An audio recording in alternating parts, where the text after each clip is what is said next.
Hello, hello, hello. Am I live? Hello, hello. My internet's being a little suspicious. Hello? Hello? I can't tell if the people in chat saying hello are saying hello because they can't hear me or because they can. Hello? Hey, okay, that looks like confirmation. Excellent. Oh, Chris, thank you so much for joining as a Footstool.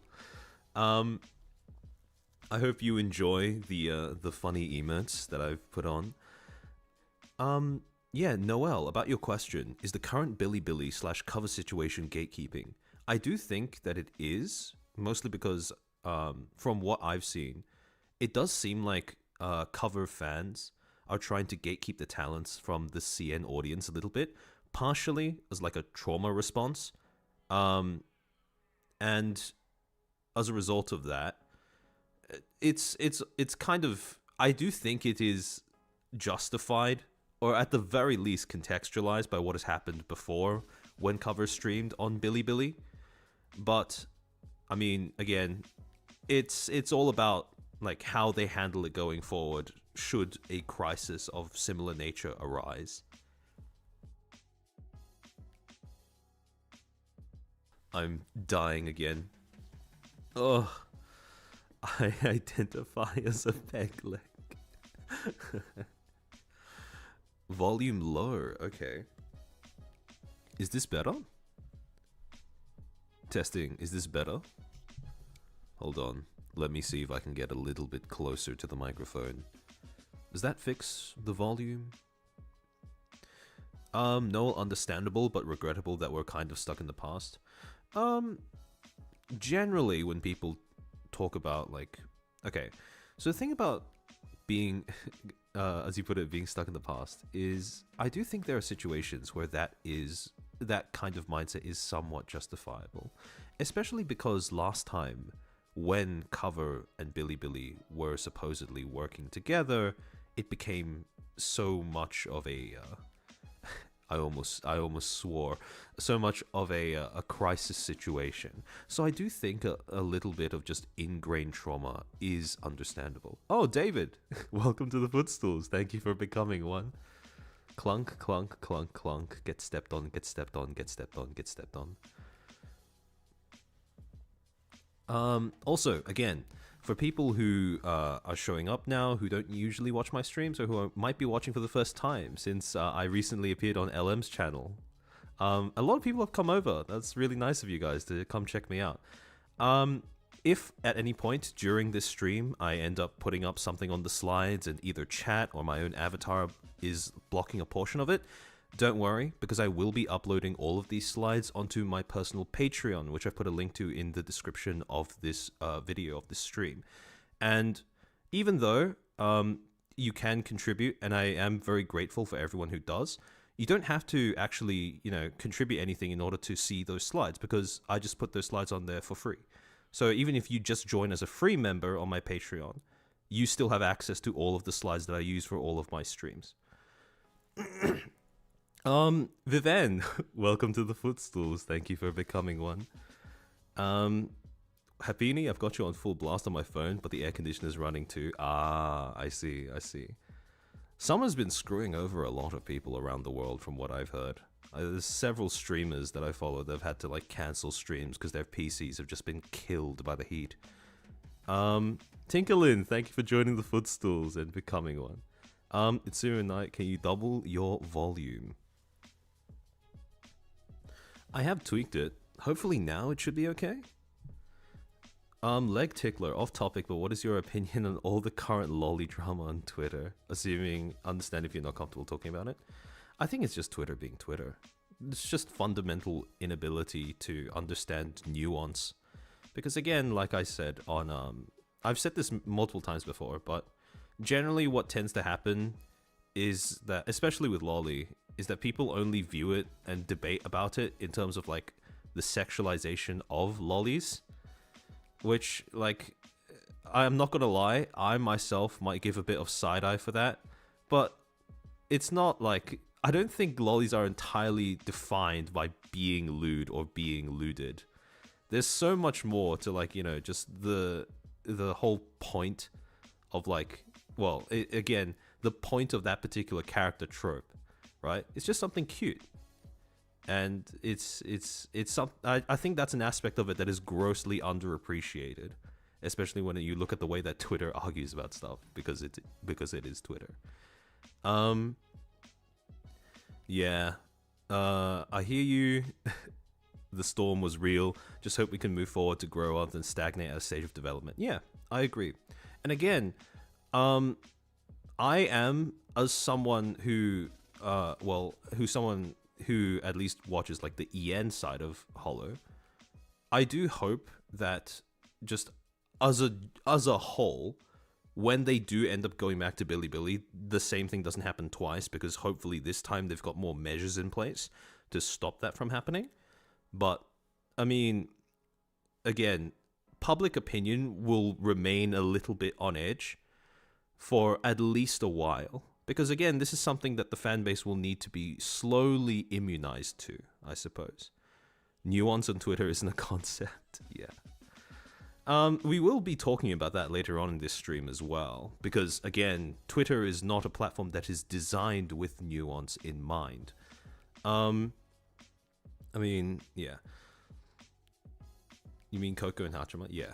Don't get me started on geopolitics. Okay, so one thing that I did want to briefly discuss before getting into the stream proper is something that I've seen floating up a lot around the VShojo auditions. Sorry, give me a second to blow my nose.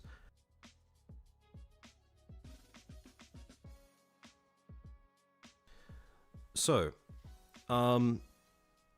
recently, for those who don't know, VShojo announced that they were doing, they were opening up auditions just for people in general.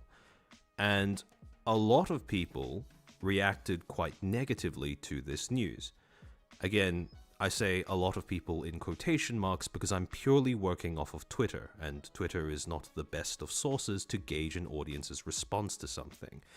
On top of that, Zentreya from VShojo also promoted the open auditions, and she also caught quite a bit of flack from people in general for doing so, in a way that I do feel is quite unjustified in the way that she personally was being targeted.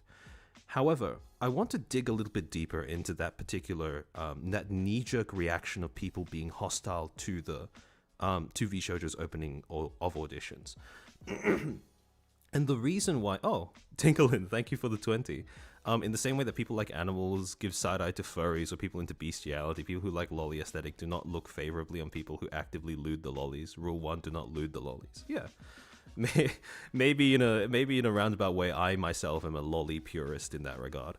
But the thing is, when Zentreya received that backlash, the reason why looking at Zentreya's tweets kind of made me like die a little bit on the inside is because she is fighting what is essentially an unwinnable war.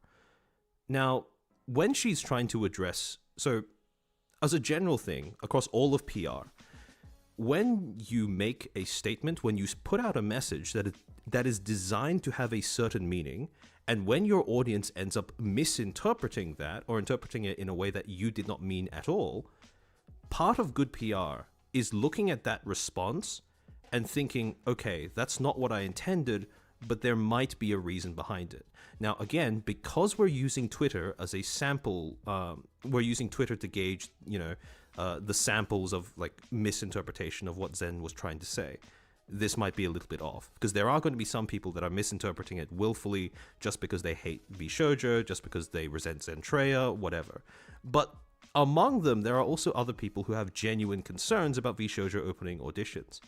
And the reason why I say that Zen is fighting a losing battle, last call, your volume is still too low. Is this better? Is this... Testing. Is this still better? Actually, by the way, just to do a quick mic check, could I get a 1 in chat if this is loud enough for you? and a 2 if it isn't.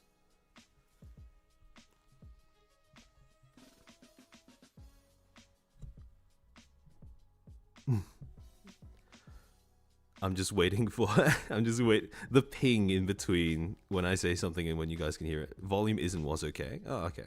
Sumo and I, it might just be something to do with the way it's coming across on your device. But yeah. One. Okay. All right. So the thing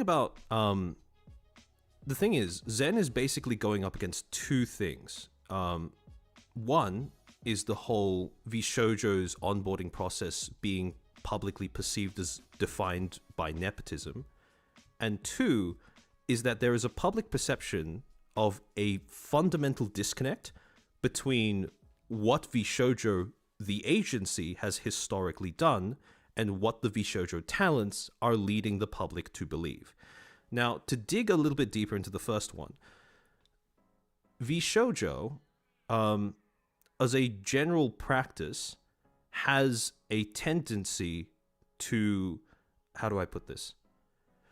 Has a tendency to stream interactions with new members before they debut as new members. Now, on one hand, this both makes sense and is good for business. It makes sense because I'm assuming that these are people who are like actually friends, and because it is normal for friends to stream together since they interact offline. If they just stream those interactions to their audiences as well, there's not really any sort of deception or anything nefarious going on there.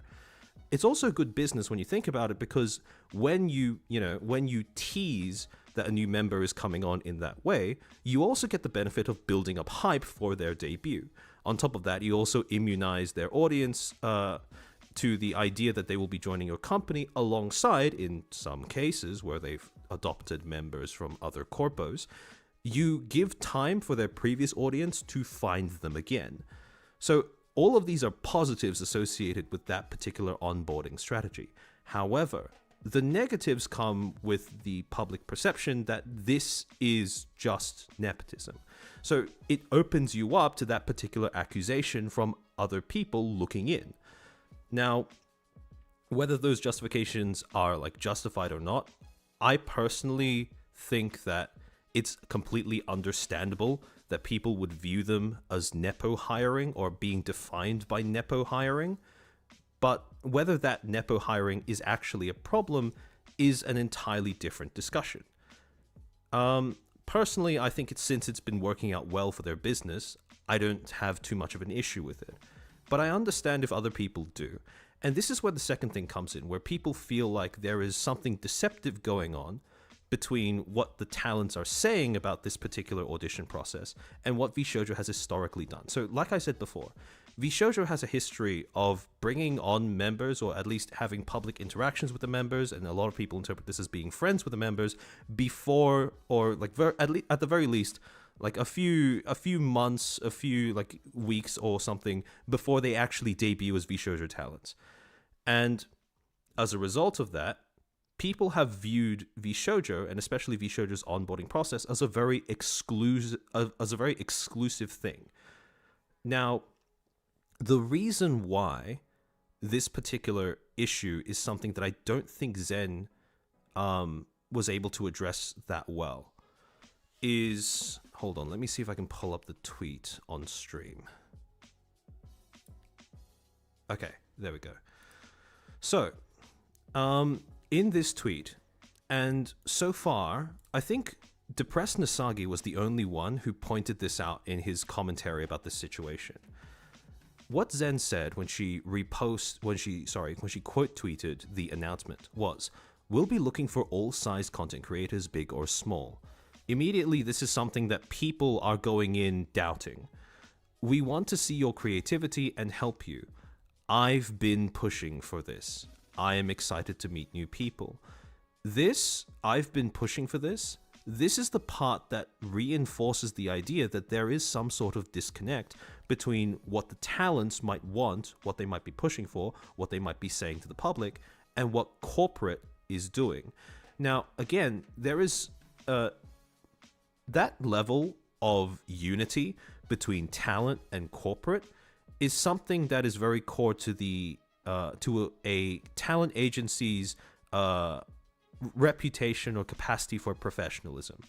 And as a unintentional consequence of VShojo wanting to make themselves, as part of VShojo's brand identity being that they're just a bunch of streamer friends, that element of professionalism is not something that a lot of people will associate with VShojo.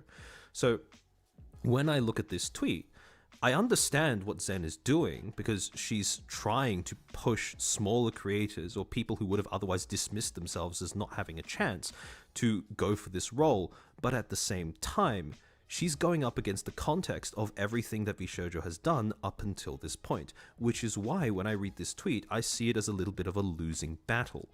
On top of that, the thing with Twitter is that when you put out a message on it, and this is something I have talked about before on stream, when you put out a message on Twitter, you don't get to control who reads your tweets. At least you don't, again, you can say that, oh, maybe you can block people who have a history of reading it incorrectly, but then you get into the whole issue of they can just make a new account. You don't know that they're there until they do something publicly to sort of smear your name or whatever. So again, that's not really a real method of control over who's your potential audience. So again, everyone can come in and read what Zen is saying. And regardless of who is reading this, whether they're like, there's some 2view that has long since given up on doing anything creative because they just want to stream games and not talk at all, or whether it's something like, whether it's someone who's like a 3view or a 4view who's been trying really hard to work on their content for months now, but just don't know any VShojo members personally, you can't control which of these people sees that message. And all of those people read this message and they see that she says, we want to see your creativity, help you. And all of them interpret it as a personal address, which is why you get that mismatch. And in some cases, that sort of resentful knee-jerk reaction from some people. Because even though, again, they might not be the people that this particular message is being aimed at, they still read it regardless, and they still contribute to the conversation that's happening around this tweet. Now, then I want to get into the second thing that Zen tweeted as a follow-up to that. So, heartbreaking and disheartening to see so many people pushing the idea of Zen friends only when each person I found had to work their way to get to the top regardless. And, sorry, give me a second. I'm actually dying. Okay, so when I read this tweet, the reason why I find this to be a little rough to read is because, at least if you go off of just the first portions of this tweet, that first section, and ask yourself, who is that tweet written for? The answer, to me at least, is people who wouldn't have listened to what she had to say anyways.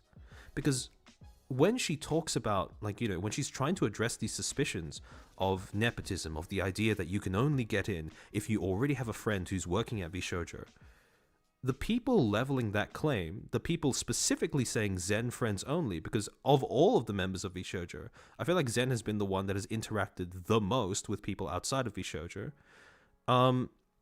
The people leveling those criticisms aren't really doing so in good faith. So when I read this particular section of the tweet where it seems like she's addressing those people in particular, it comes off as something that is ultimately futile. Because, and I mean this in the best way possible, because Zen is going up against a combination of what the public perceives VShojo as well as accidentally feeding into that perceived disconnect between talent and management. This first part of the tweet is going to be pretty much irrelevant down the line, because either the auditions prove people's suspicions correct and she just comes off as looking like someone who fed into the smoke screen or tried to misdirect attention away from the audition process or whatever people are currently accusing her of, or the audition process proves everyone who made those assumptions wrong, and then again they would have changed their minds regardless of what Zen says. So it really does look like Zen is kind of being one guide a little bit, because the thing with Twitter is that Twitter is basically the loudest one guy in your chat if they were an entire platform. And when I see stuff like this, I want to be very careful with how I phrase this. It makes me worried that VShojo's social media management when it comes to their talents is a little too lax. Where I'm not saying that they need to have every tweet like vetted by a manager or whatever before they post it, not at all. But there have been enough times where this has happened over the past 6 months that I've been worried that it's starting to become a pattern where VShojo members in particular seem to be a little vulnerable to getting, like, you know, to responding to people on Twitter that are not engaging with what they're saying in good faith. So the only portion of this tweet where I think it's kind of saved is that last part. Management and Gunrun are working their butts off to do all of this. I now feel as though I made a mistake in doing this. Again, her admitting this, she is taking a little bit of a risk by doing so, because again, when you admit weakness on Twitter, as much as you have people who are like supportive coming in, like, you know, Matara, Rima, like Elara, it's always going to be interpreted as an opening for new people to come in with bad faith takes and whatever. But again, I appreciate that she's trying to be like open and honest with like the people who are like reading her tweets and trying to actually understand what she's saying from her perspective. But this is the last part that actually I think is like all that really needed to be said, which is I hope you all still try, because I started from the bottom too and I put in the work. By far the best thing to come out of Zen making these tweets is the fact that now you have this ripple effect of people encouraging one another to actually go for this audition. Because again, maybe in like 6 to 8 months or whatever, you know, the audition results come out, you have your usual crowd of people who are just like, oh no, they didn't go with my favorite like VTuber, or oh, I'm like a 2 or 3 view that they didn't take on or whatever.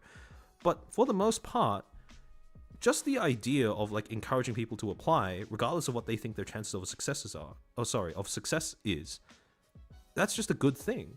And because Zen has managed to sort of like, you know, put that message out there, albeit like right at the end of the tweet, she's essentially, this has now become like a net positive interaction. So it's not just a matter of her getting like a pseudo one guide on the platform.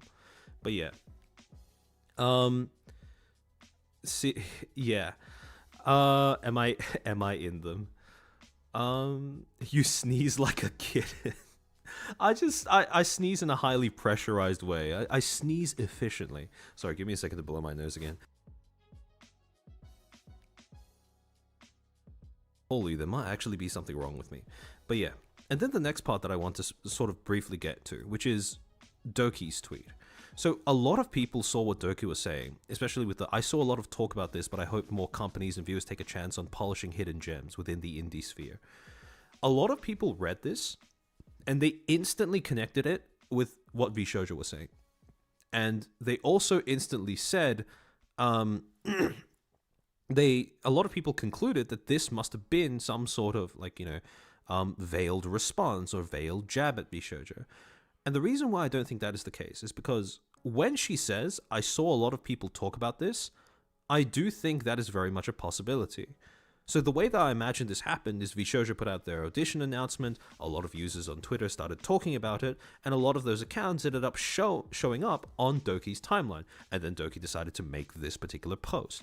But because of the way that Twitter is designed, since both this post and these posts got roughly comparable amounts of traction, it's very likely that for a lot of people, they will show up practically next to one another on the timeline. The context of the whole process by which Doki became aware of the situation and then decided to make this tweet is completely lost when you're just looking at this on, you know, just scrolling down on your timeline.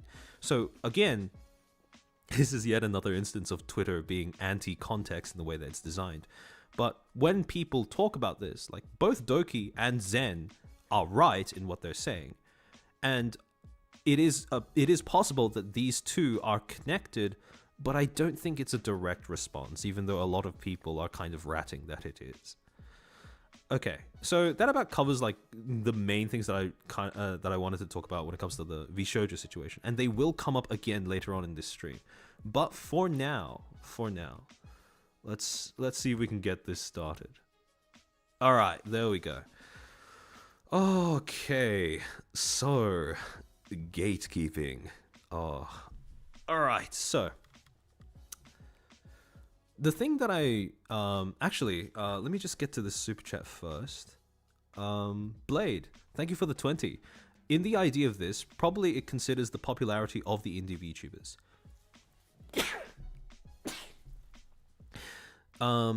2, Zen probably wanted to join VShojo in the works. I don't know. 3, IMO, I do think because of Twitch's policies, not sure, but plausible. I think you've written that in a very close response to what I was saying at the time, so I might not get exactly what you're saying until I rewind the VOD.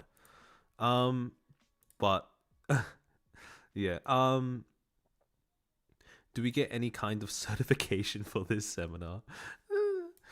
Well, I mean, you can again, this is what I always say, where you can use the words and the concepts that I give to you guys whenever you want. All I ask is that you guys don't end up becoming like Redditors as a result of watching my content, where you just learn a bunch of concepts and you just start like, using them as buzzwords and forcing them down other people's throats, because that's not what I want. As long as you're using it to just understand more things, and when people ask to give them more knowledge, that's perfectly fine by me. And to be honest, I think that's the only qualification you need, because everything else is just a piece of paper that you've paid tens of thousands of dollars for. Tinkerlin, thank you for the 2. Twitter, out of context and uninformed. Yep, exactly. Tusker. Man, there are times where I've had multiple people come up to me now and tell me that my sneeze sounds completely incongruous with the way that my voice sounds, which I see where they're coming from. But again, this is I can't recall when into my life I started sneezing like this. But anyways, yeah. So when it comes to the concept of gatekeeping, the thing that I want you guys to take away, and this is the golden rule of gatekeeping, is that not all tourists are bad and not all gatekeeping is good. When I did this stream for the first time, so as a tiny segment that was sort of last minute inserted into the beginning of my last stream, I realized in hindsight that there were a few gaps in the way that I explained my takes on like tourism and gatekeeping. Specifically, I kind of left the term tourist a little undefined, and we will get to that in a bit. But first, I wanted to sort of go over the ideas that I introduced to you guys there, and just elaborate on them a little bit. So, when I talk about not all tourists being bad, I tend to separate tourists into sort of 2 distinct groups: good tourist and bad tourist. Now, with a good tourist and a bad tourist, both of them will enter a space for roughly the same reasons, being that they are either interested in the subject matter or they know people who are. However, where the 2 start to diverge is when you start looking at how they engage with other people in the space, as well as how they engage with the content itself. So with a good tourist, they will approach other people in the space and the content with an open mind and no judgment. Open mind and no judgment are particularly important because, again, whenever you enter a new space, you will come into contact with things that you're not used to and people expressing themselves in ways that might be quite unique to that particular group. The second thing is being able to articulate and at least discern what it is you like and what it is you dislike about the thing that you're coming into. Because, again, not everything has to appeal to everyone at all times. And the ability to articulate what it is you do and don't like is integral to being able to actually integrate into a space afterwards. The tourists that are capable of at least discerning what it is they like, even if they can't articulate it just yet, they are the ones that are the most likely to end up integrating into a fan base proper. And finally, you have the last part. This is arguably the most essential part of being a good tourist, which is that you are capable of coexisting with perspectives that either lie outside of your own or outright disagree with your own. Because, again, civility and the ability to accept different opinions, different perspectives to yourself is just a basic, the kind of basic maturity that you need in order to exist in a community where you don't know everyone personally. This is what an online community is. This is what a fandom is. Just a bunch of people that are not united because they all know each other personally, but because they all share the same interest. Now, with a bad tourist, they have, opposite traits. Instead of approaching the situation and other people in that space with, open mind and no judgment, they approach it with a sense of contempt and prejudice. They've made up their mind about what this particular fandom looks like, is, and as a result, they refuse to amend their beliefs. They walk in and assume that everyone is exactly the way that they assumed they were prior to their entrance. And on top of that, there might be an accompanying feeling of superiority over the fans that exist there. This is something that I've seen a lot, in particular with, ironically enough, with localizers for anime, where they will go into a space, an anime fandom, let's say, and they will view it as requiring correction, where they need to, introduce elements of modern culture, modern politics, and stuff, and they feel like it is their duty to do that in the capacity of whatever job they have, transcribing the subtitles of an anime before it reaches the fans. So, again, both of these traits are fundamentally mismatched with the idea of integrating into a fandom. Second thing, bad tourists are, generally speaking, incapable of discerning and or articulating what it is they like and dislike about something.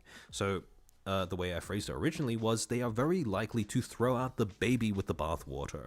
When they see something they don't like, they can't separate it from the rest of the content, and then they dismiss the entire thing as just uncomfortable, gross, and not worth engaging with.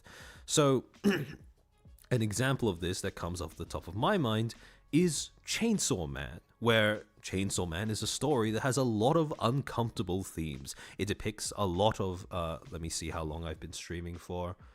Yeah, this should be long enough. It depicts a lot of fucked up things happening in terms of, what humanity's capable of, what humanity can fall prey to, etc., etc. And a lot of people, a lot of tourists who were engaging with the media in bad faith, they look at those things, they instantly assume that just because it makes them uncomfortable, it shouldn't exist, and they instantly dismiss the entire series as not worth engaging with.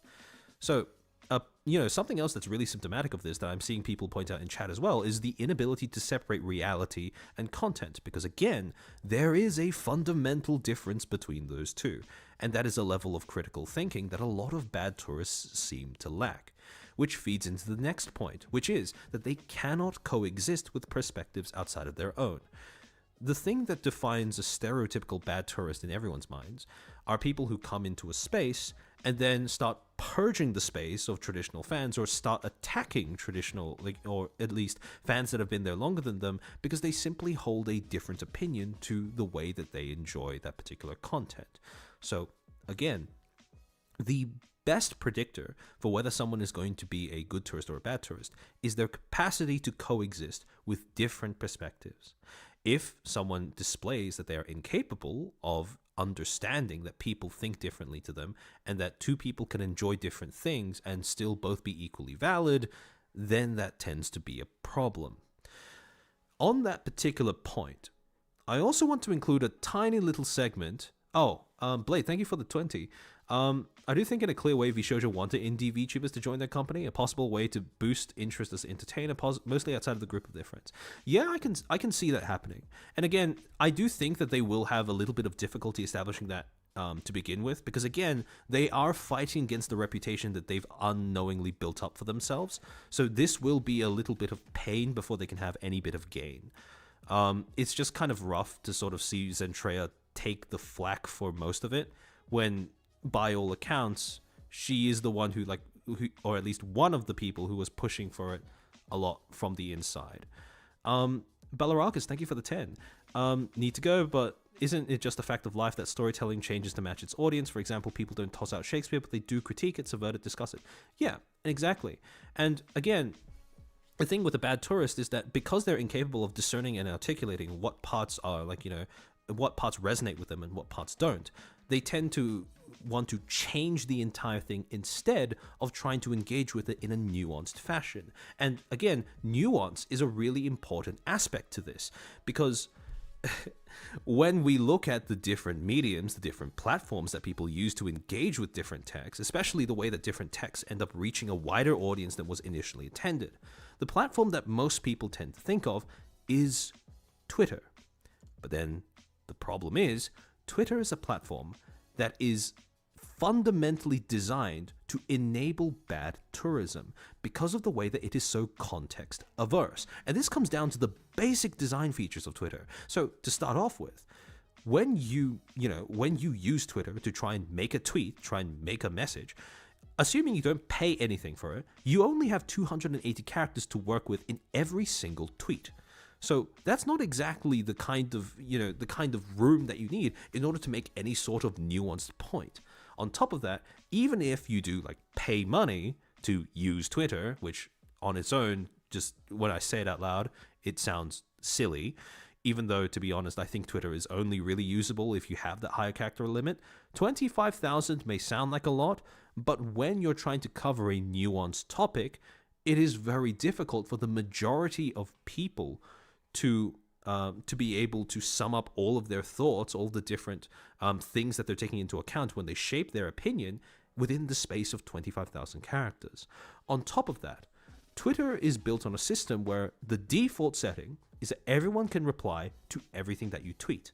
So again, when you write something, it doesn't matter how personal it is. It doesn't matter how personal you intend it to be.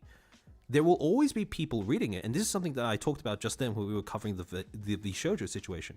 There will always be people reading it that you did not intend as part of your target audience. The way that I put it before is, whereas a normal conversation would be, me seeking you out to talk to you, a conversation on Twitter is more like a jumping, where you say something into a space, and then whoever decides to come in with steel chairs and elbows pointed at you does so at their own discretion.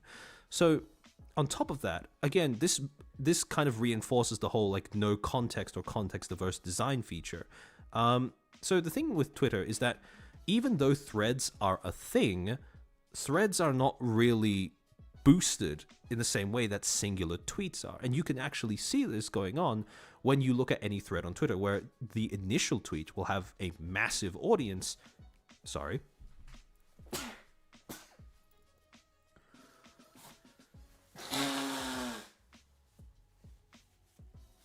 Oh, fuck, I didn't mute. Ah, shit. Oh, well. So yeah, You'll have the original tweets that have, for example, this Toy Story tweet having 8.7 million views. But then when you look at the first post down in the thread, that only has 300k. That is a massive drop off in between the initial post and the follow-up one. And again, this is in the form of a thread. So a thread, again, is designed to be read over the course of multiple posts, but people rarely engage, or at least, again, 300k is a lot, but 300k divided by 8.7 million, not that much. The proportion of people who are actually going to follow through and, seek the context behind what you're saying is minuscule, negligible. And again, this is a feature of Twitter. They don't really seem to boost the follow-up post that you create in response to an initial one.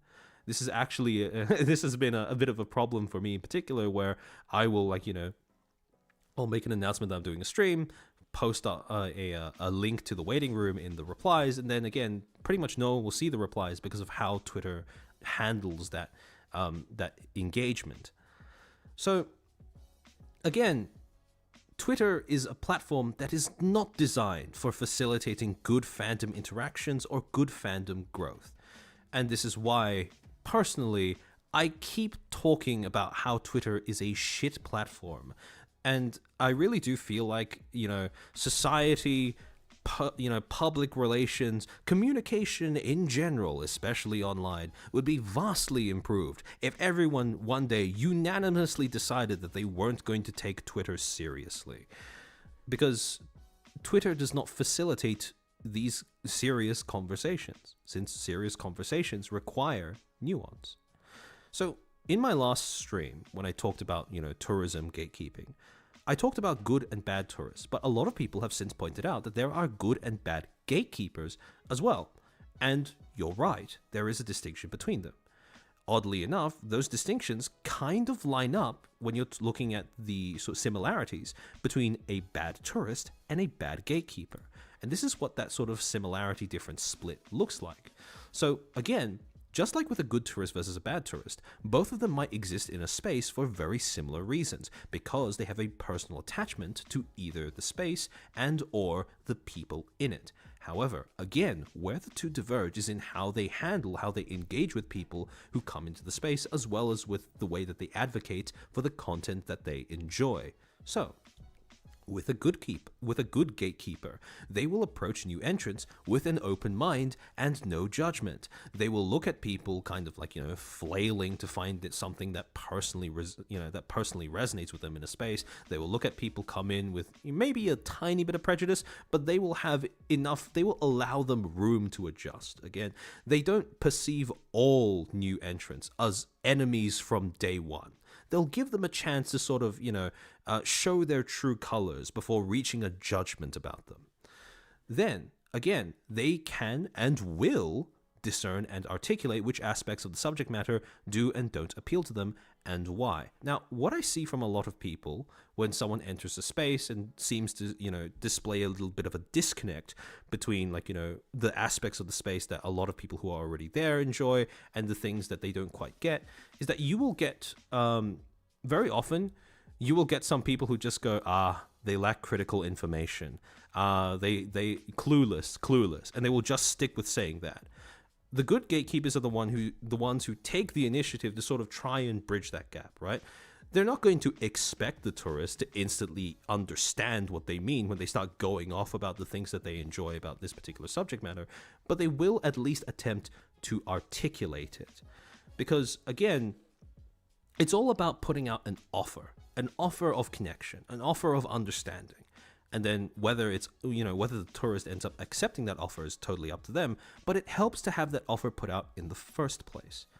Then finally, again, and this is the thing that is the common glue between good gatekeeping and good tourism, which is that both of them display the capacity to coexist with perspectives outside of their own. Yeah, Ken Kaneki, he doesn't know, over and over. And again, when you are someone trying to enter a space, that can become kind of off-putting, because if the only thing you keep getting drummed into your head is that you don't know what everyone else is talking about, that's kind of isolating, and that can kind of put you off from making an effort to engage further.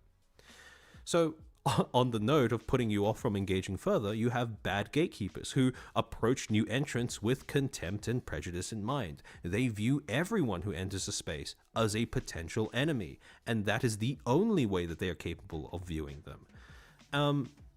The inability or the unwillingness to discern and or articulate which aspects of the subject matter do and don't appeal to them and why. So again, if you are gatekeeping something, but you refuse to let other people know why it resonates so strongly with you, you can't really blame them if they just, if they never quite, take on the initiative to go and find out themselves, especially if you've made it difficult for them to, to engage with something in a deeper way, or in a way that requires a little bit more effort on their part. So again, it's this sense of wanting to keep something separate and disconnected from a wider audience because they view that wider audience as people who are just out to get them.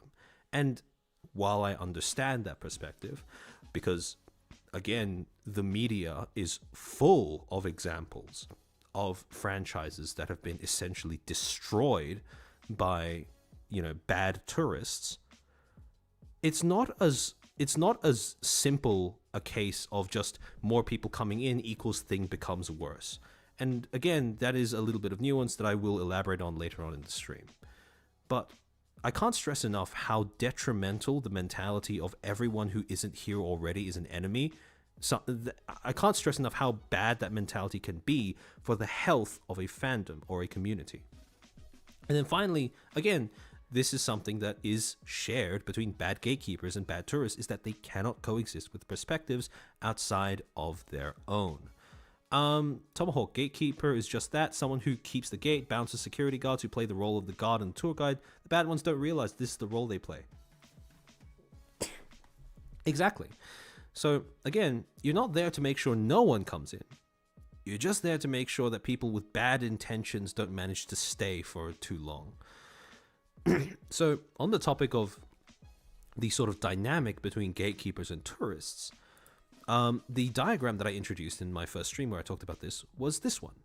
So essentially what I said is that gatekeeping is a constant tug of war between the old guard, you guys who have been in a space, who have formed that community, which have, built that community from the ground up and whose job is to maintain the status quo of that community, and people coming in with arguably bad intentions. And the reason why I've put bad tourists instead of good tourists on this side is because when it comes to good tourists, the changes that they introduce tend to be a lot more subtle and a lot more justified in the way that it works. It's not just a tugging in a different direction.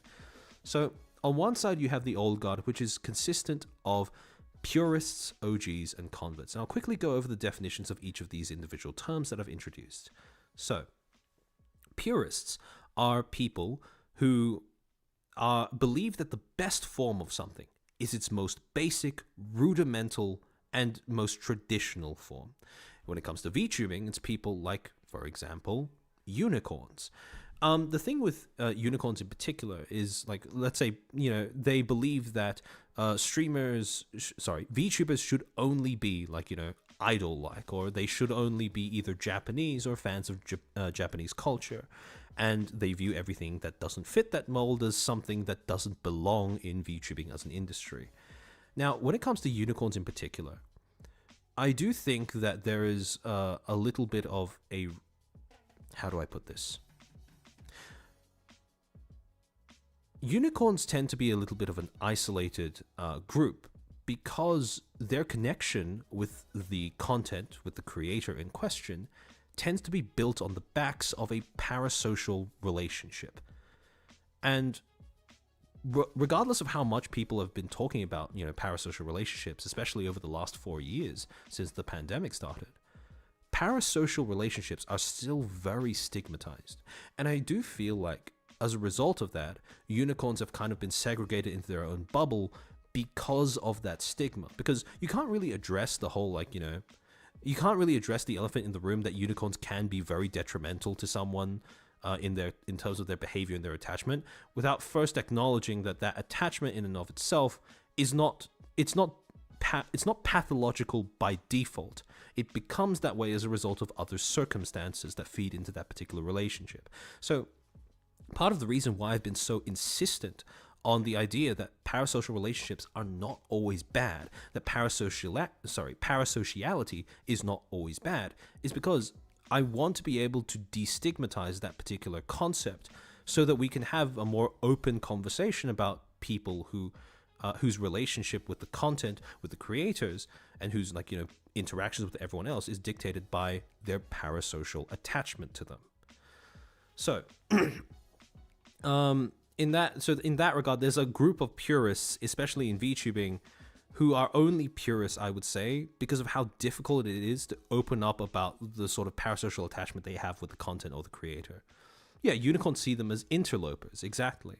Armchair, would you agree that regulating gatekeeping is difficult as it mostly happens in an unorganized manner, with people simply having the same ideas without coordination? Yes. And again, this is something that I will talk about in a second. Oh, JV, thank you for the 5. I had an experience with a unicorn crying foul for saying happy birthday to a coworker, treating it as if it's harassment. Yeah, I mean, unfortunately, unicorns are not just phenomenons you see online, but there are people in real life who are like that as well. But again, I do feel like these people would be able to be better integrated into, like, not even just the community, but society as a whole, if we were able to talk about parasocial relationships in a way that didn't automatically stigmatize anyone who claimed to have them or anyone who looks like they have them. So yeah. It's a lot of people are bringing up the whole like Gerard thing, and yeah, I do see that. Like, I do see why that would be like case in point. The first example that a lot of people will think of from recent times about unicorns ruining things. But again, I tend not to. I do think that what they did in that particular the way that they jumped on that interaction is like, I think it's like bad and detrimental. But I do think that there is a future where they are able to be better integrated with like other people. Sorry, give me a second to blow my nose again.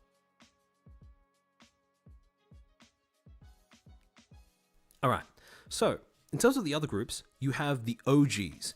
OGs are just people who've been around the longest. People who were there from day one, who watched someone when they were just like a 2 view or something. And again, it's more based on the amount of time that they've been present in a fandom than anything else.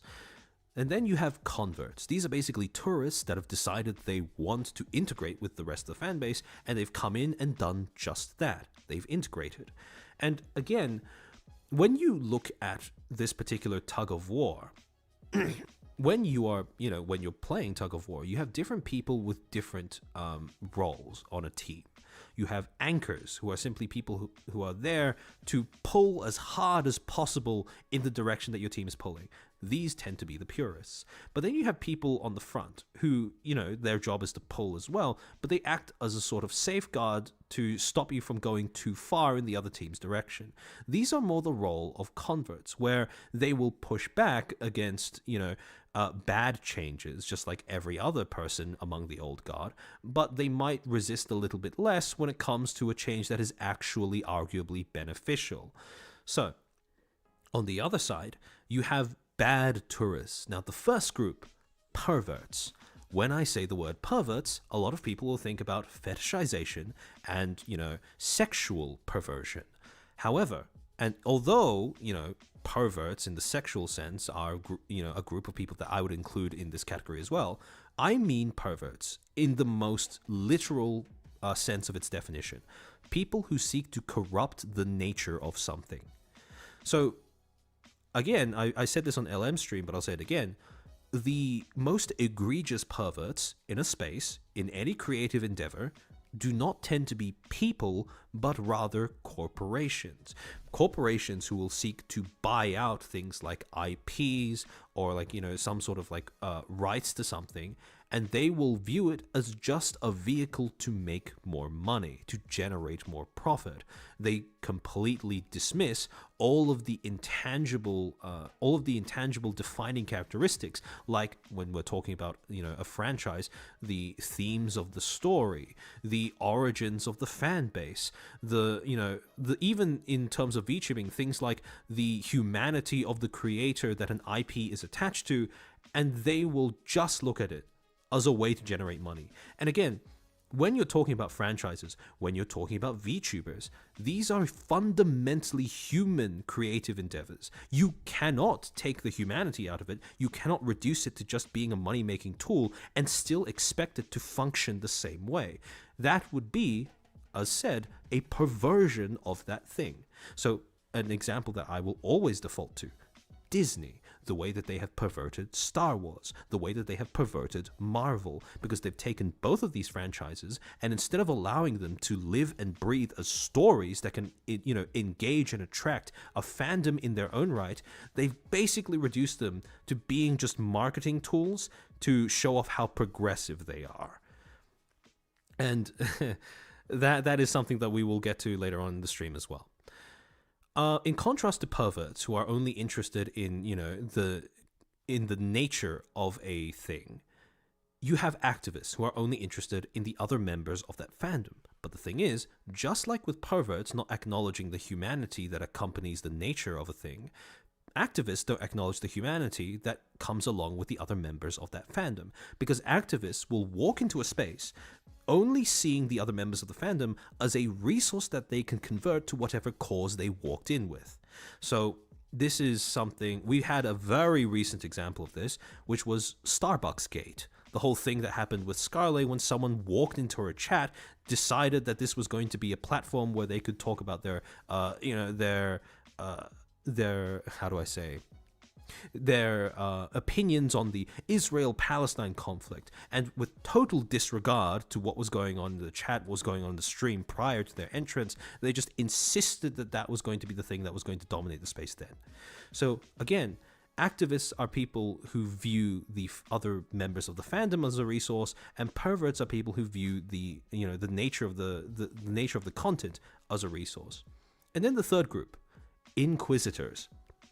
Inquisitors are basically people who are not quite interested in either the fandom or in the content, but rather just hate or resent the other members of that fandom.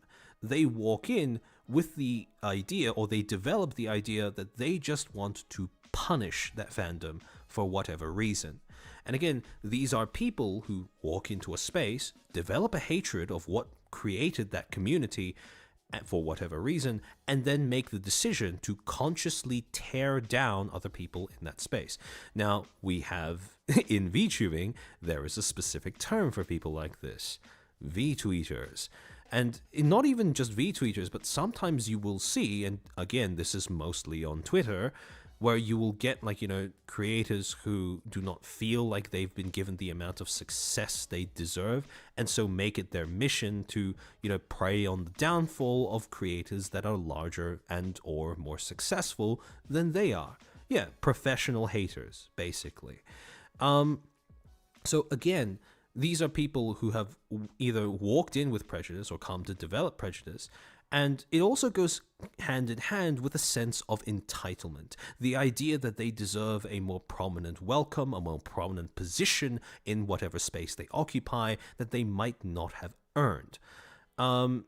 So again, when you're looking at the health of a fandom, and again, this is something that's very hard to just gauge and diagnose, because it's not exactly something like, it's not a medical or scientific process. But one of the red flags when it comes to the idea that a fandom might be dying is that inquisitors, activists, and perverts have more control over the content that is being made for that particular fandom than people among the old guard. However, in the exact same way, another red flag that things are going wrong is that no one is entering a space because the purists have too extensive of a grip over the content that gets made or over how people are received. So again, you have these two sides, and the thing that I said before is that the main force that both sides are using to pull the nature and the interest in their direction is articulation. The first side to run out of words to explain why they like the thing they like, why they think and feel the way they do, that is the side that will lose this struggle. The moment either side resorts to personal attacks and general vitriol over the, directed at the other side, they reduce their ability to pull effectively in their given direction. Because, and again, this is the metaphor that I used, that is the equivalent to taking your hand off of the rope and then using a gun, whipping out a gun to shoot at the other side haphazardly. Sure, you might take down one other person on the other side, but in the meantime, you've also given up quite, at least half of your ability to pull the rope in your own direction. So, another thing. The reason why bad tourists tend to be like bigger and fewer is because although they are a minority, they are also usually louder than the old guard. On top of that, you also have a stamina bar for each side. That stamina bar is the amount of money that either side has to sustain themselves, the financial viability of their continued influence. Now, with bad tourists, they have a lower stamina bar, but it refreshes more regularly because groups of them keep rotating in and out quite semi-regularly. With the old guard, that stamina bar is higher, but it refreshes more slowly because the rate of rotation doesn't tend to be as high. And this is the thing. So the question then becomes, if you are looking at it from the perspective of the old guard, how do you increase this stamina bar? And the answer lies with this group in the middle, good tourists and spectators. Now, especially good tourists, are important, because the only way that this stamina bar grows is if good tourists walk in, integrate into this side, start, investing in it, both financially, emotionally, and socially, and then this bar can go up.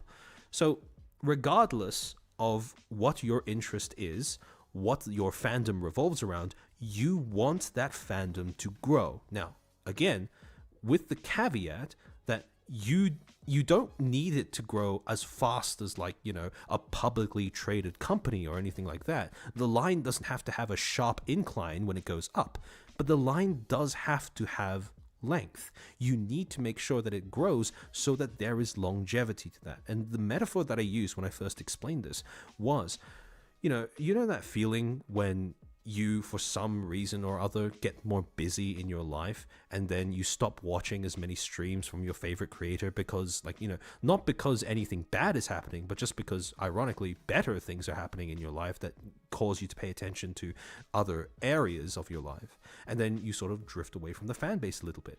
And again, that is a natural part of existing as part of the old guard. Sometimes life happens. You find things to spend your time and attention on aside from the interest that you are a fandom, that you are part of a fandom of. And then when you drift away, right? Let's say a few months, sometimes even a few years down the line, you suddenly remember, oh, I used to watch so-and-so creator. I used to keep up with so-and-so thing. And then you go back and see how they're doing now. And the feeling that you get when you look up their name, look up a stream, and find out that they're still doing exactly what they did before, but just better, that feeling of security, of nostalgia, of secondhand happiness for the thing that gave you so much joy before, that is not a feeling you can get unless that thing grows, unless that thing can sustain itself in the long run. Because you, as invested as you are not going to be around forever. You might not even be able to predict when you take a step back. And people shouldn't feel guilty about taking a step back because, again, like I said before, life happens. But at the same time, if you want that thing to be able to keep chugging along without you, you need to be able to facilitate an environment where new people can come in and, not quite take your place, but at least keep things going even if you become absent. And it's always like a really like hollow and depressing feeling when you remember the thing that you enjoyed from a while ago, go back to look it up, and then realize that in the case that it's a streamer that they took an indefinite hiatus because their audience simply didn't grow enough. Or when you look back at a creator group where someone got outed as a predator and then the whole thing fell apart. So again, these are the kinds of situations, well, maybe not the second one because that's a little bit outside of the control of the audience, but at least with the first one, that is the reason why you want growth in your fandom. Because growth in the fandom ensures that the thing you love will be able to grow without you. And again, to some people that can be rough to hear because everyone wants to feel like they have the utmost amount of influence over the things that they love. But at the same time, and this is markedly similar to parenting, or at least looking after a child, where you want to be an important part of their life without also wanting them to be dependent on you. And it's a very similar thing when it comes to like gatekeeping a thing that you enjoy or a creator that you love. Blade, thank you for the 10. Speaking of Marvel and Star Wars, the downfall of those two due to poor writing, mostly poor marketing skills. Don't ever mention about Johnny Depp with Pirates of the Caribbean died due to court. Yeah, and the thing is, when you're looking, okay, so the reason why the thing and its nature is so important is because nature is basically just branding. If you want to put it very crudely, if you want to ignore all the intangible parts of it that make it a creative endeavor or whatever, it is just branding. It is just marketing. The way that it is understood both to the people who are already in the fandom and everyone else outside of the fandom. So, again, The reason why it is so important to gatekeep correctly is because you want to be able to, as people who actually have a contextual knowledge of the thing, you want to have the final say in how other people see the thing you enjoy. Because when this is taken over by other people, that cuts off the flow of new people into your fandom. So again, the way that I put it down here is that this range in the middle, so this is a struggle that is ongoing and self-correcting. What that means is that usually, assuming that nothing weird happens on either side, this the interest and its nature will stay within an acceptable range of change. Sometimes it will lean more in this direction, and then people on the old guard will pull a little harder, and then it'll come back to this point. Sometimes it'll risk stagnating, and then new people come in and pull it back to the center. And again, in this middle range, that's where you want it, because that's the range of acceptable and or beneficial change. However, again, the real problem starts when you pull it too far in either direction. Pull it too far towards the old guard and you get Puritanism, where new people are shunned and or outright attacked for trying to enter the space. This is where you risk things like stagnation, like an unsustainable level of operation where people aren't coming in at enough of a rate for your thing, your creator, your franchise to sustain itself financially. Because remember that when it comes to VTubers, a VTuber that can't support themselves financially is only a few months away from becoming a PNG in a recycling bin on a hard drive covered in dust. So, on the other side, you have perversion.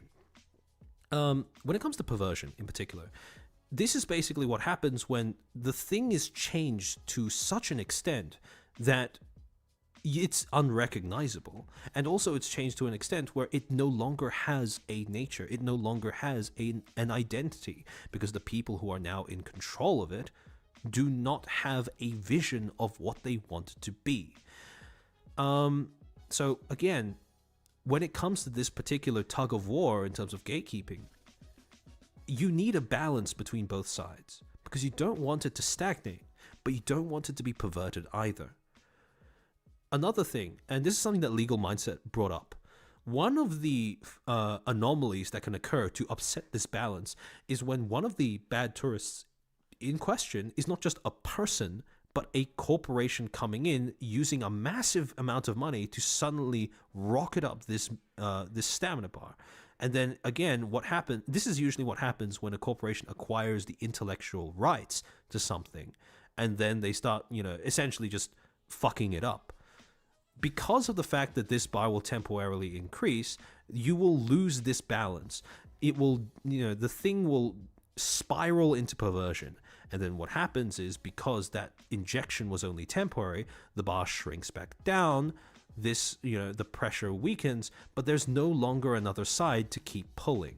And that's what happens when something, is pulled in the direction of perversion due to outside interference, and then it ends up staying there because the original fan base is no longer around to, make things right.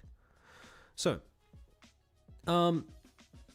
I've talked a lot about like communities, fandoms, and I use those words, but what do I actually mean? And I want to make sure that we're all on the same page when it comes to the definitions of the words that I use to describe my thoughts. So, community is just a group of people who share a common set of attributes, attitudes, and or interests. It doesn't have to be all three of these, but it can be any combination of two or more of these things. Sarah, Armchair, are unicorns in Hollow community that are against their Oshi collabing or even interacting another form of gatekeeping? Yes, they are purists, in my opinion.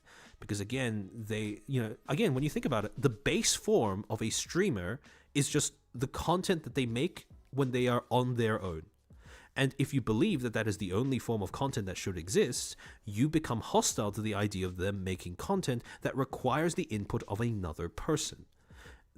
And when you try to prevent that from happening, and again, these are traits that tend to go hand in hand with bad gatekeeping, when you feel a sense of possessiveness over your streamer, that is when things tend to sort of, again, spiral out of control.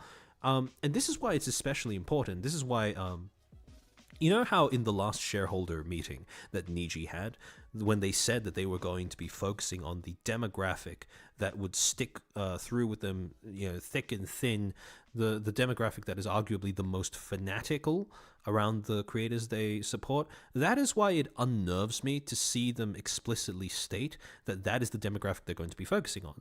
Because in order for a creator to maintain the integrity of their community, especially to make sure that those kinds of Puritans do not take over that community, they need to be able to establish boundaries.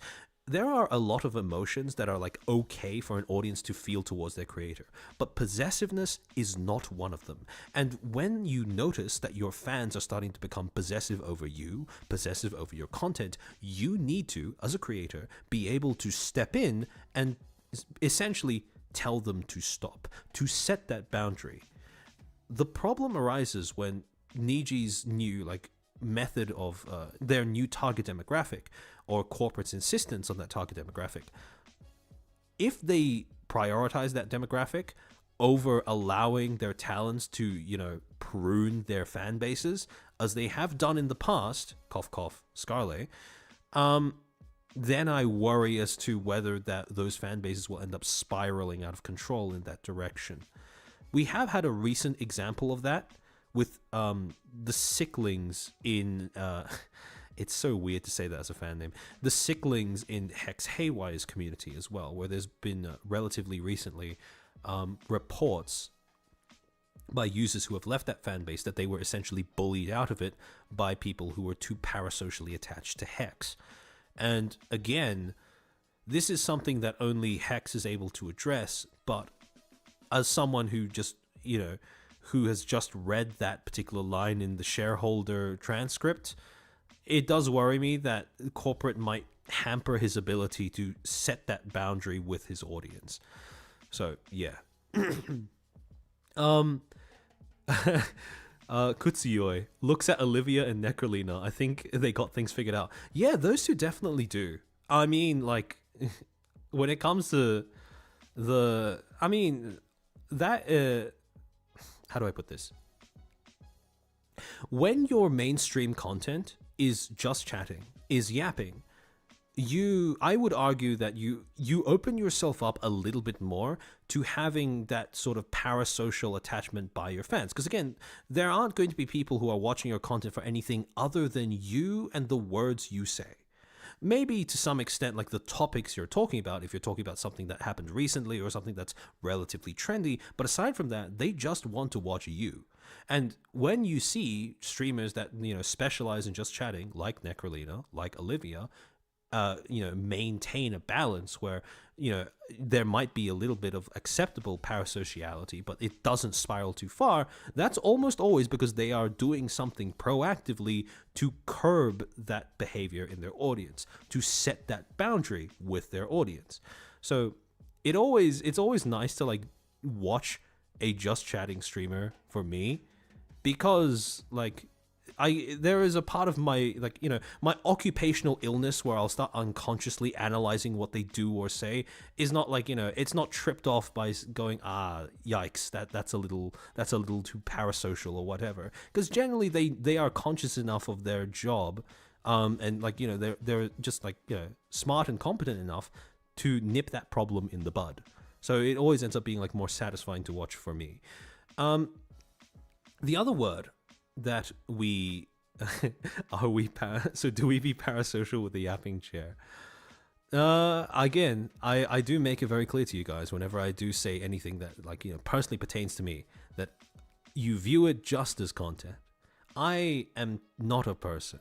Streamers are not people to their audience, as much as we would want to be. Because fundamentally, you're only capable of engaging with our personas, and a persona is an object we use to entertain you guys. So when I share something personal that adds to that persona, that's why I always insist on telling you guys that you view it through the lens of content, because the platform, the medium I'm using to communicate with you, does not allow for anything else. Blade, thank you for the 10. Did make a joke over at Rima streams. Unicorns or purists hate the opposite gender with their Oshis. They think of NTR in front of them. Look, I don't mind them collabing or something. They need to chill. Yeah. I agree. And again, this is the thing that I talked about before, where possessiveness is the main thing you do not want in your fan base. Persona streamers are on a stage, literally an object to use. Yeah. And again, this is why my persona of being like a literal chair, it actually fits quite a lot. More so than I had in mind when I made this avatar. Because again, I am an object, and it's right in front of you when you watch my content. So, the next word that I've used a lot, fandom. A fandom is basically a community and or subculture that emerges around a particular person or area of interest. So, community, very basic thing, just a group of people who are united by something, united by a set of attitudes or interests. And then fandoms are a specific community that emerges around a distinct thing, right? A person or a piece of content or a form of content or even a franchise. Viv and Raj test. Yeah, I hope those emojis, those emotes are to your liking. Armchair. Is that why you chose furniture to represent you to lessen the parasociality aspect? Yeah, well, partially. Also because it's a pun with my name, armchair expert, meaning someone who isn't formally qualified to talk about something. Because even though I have completed all of the units in my degree that would, that actually have something to do with media, because I haven't completed all of the electives that my university tacked on to graduate, I am not technically qualified with a media degree. And again, if you're curious about that, I do have a stream talking about it on my channel where I think it's called Yapping About Student Exploitation. So yeah. The chair is asking us to objectify him. I mean, again, I am an armchair, so... Anyways, so when it comes to explaining to you guys the way that fandom works, in particular, the way that I want you to conceive of it as something that is self-regulating, self-cleaning, self-managing, I was thinking about like all the different metaphors I can use, and I've come to one that some people might think is a little bit crude, but I think there is a good case to be made for the similarities between the two things I'm about to compare. So, when you really think about it, fandoms are a lot like pussies, in the sense that they are self-cleaning, they are self-regulating, that they are part of a larger entity. They cannot exist independently of the thing that they are attached to. And on top of the, in line with the sort of self-cleaning aspect, when it comes to the way that fandoms deal with foreign irritants, or again, things that end up, making the space worse, the way that is dealt with is that it just keeps pushing out new content that just, washes them away in its wake. Irritants are regularly washed out by the release of new content. On top of that, and this is something I want to get into in a bit more detail, the idea that, a vagina, the internal environment of a vagina is hostile but not malicious. So what I mean by that is like, if you think about it from the perspective of like, a microorganism or whatever, right? Vaginas are like slightly acidic. And on top of that, again, like I said, they regularly push out stuff to wash out the things that enter from the outside. So again, that is hostile in the sense that it can be exclusionary. It can be like, a measure that prohibits entrance into that particular space. But at the same time, it's not malicious. It is a natural purpose of that. It's just a natural function of that particular environment. And the problem with just humanity in general is that hostility is often interpreted as a challenge. Think about it, right? As people, we've created settlements on mountaintops, on the edges of deserts. It's part of the reason why we've become so successful as a species. But when we're dealing with contexts that are not, that aren't actually like, that don't present like an adversary to us, that tendency to interpret hostility as a challenge, as an insult, that gets in the way of things. And the thing is, right, fandoms are naturally hostile in the sense that they can be exclusionary. You don't walk into a space and you instantly understand the appeal or the draw of the thing that fan base is built around. That can be a little rough to deal with as a tourist. But at the same time, that disconnect between you and the thing that the fan base is gathered around is not a result of malice, is not a result of, like, you know, any conscious effort to insult you or exclude you. That's just a natural mechanism of the environment that you're operating in. On top of that, you also get into the fact that, like, you know, pussies, like any other, like, internal body part, regardless of your gender or sex, they have a microbiome. And that microbiome is made up of things like bacteria, fungus, fungi. And again, all of these, the way that to make, you know, this microbiome keeps itself in check, right? The way that you maintain a healthy internal environment is... I'm allergic to spitting facts, apparently. So yeah, the way that microbiome keeps the environment clean and healthy is that it maintains the balance between all the different microorganisms that exist in that space. And when you take one of those organisms outside of that space, let's say you take like an individual, like, you know, bacterium or something, put it onto a slide, put it under the lens of a microscope, that might look a little freaky, right? Because you've removed it from its context.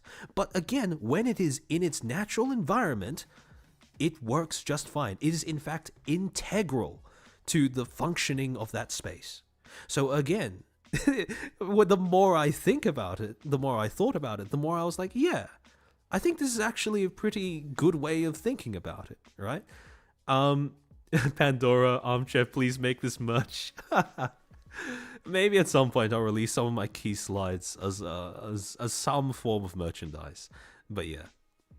So, the thing is, though, we can take this metaphor even further when we consider the role that tourists play in this space. When you think about it, right, tourists are a little bit like sperm, where in order for them to survive in this space that is, you know, again, like I said, not malicious but naturally hostile to them, they need to be coated by some sort of protection. And in this case, that protection comes in the form of curiosity, the natural curiosity that a tourist goes into a space with, and some degree of encouragement to keep looking for something that will actually resonate with them personally. So again, like with sperm, tourists don't always enter a space with a clear direction in mind. They just swim haphazardly, and if they run out of this film that is supposed to protect them, right, the semen, if they run out of that, then they just sort of bounce off and die. So, well, okay, they don't die. Their interest dies off, but same difference. So again, every tourist fundamentally is swimming towards the same goal, finding this egg, the thing that will resonate with them personally, the thing that when they come into contact with will birth a new, you know, something new and beautiful and whatever, right? So again, just create a connection that didn't exist beforehand. But they are always restricted by the amount of this thing that coats them from the natural hostility of the environment that they're entering, of the fandom that they're entering. So again, tourists are always on a time limit. When they run out of curiosity, they bounce off and die. But should they manage to reach this in the time allotted by the protection they've been afforded coming into this space, they will be able to, you know, not only survive, but create something new. Oh, Noel, thank you for the membership. Welcome to the Footstools. Tinkerlin, thank you for the 2. The ride never ends. Again, okay, look. Tinkling, how did we get here? So again, look. These aren't metaphors that a lot of people might use to describe this, but I think it holds up if you really think about it. Rem Forest, thank you for the 5. So from this analogy, fandom can throw off its pH balance from toxic penetration by gatekeepers or protection. Exactly. So again, this is on the surface. If you were to just go up to someone and say, look, fandoms operate like pussies, they will probably rightly look at you as if you're a crazy person. But if you actually take the time to explain all of this, it makes sense. So you got me with 3 pictures. I try.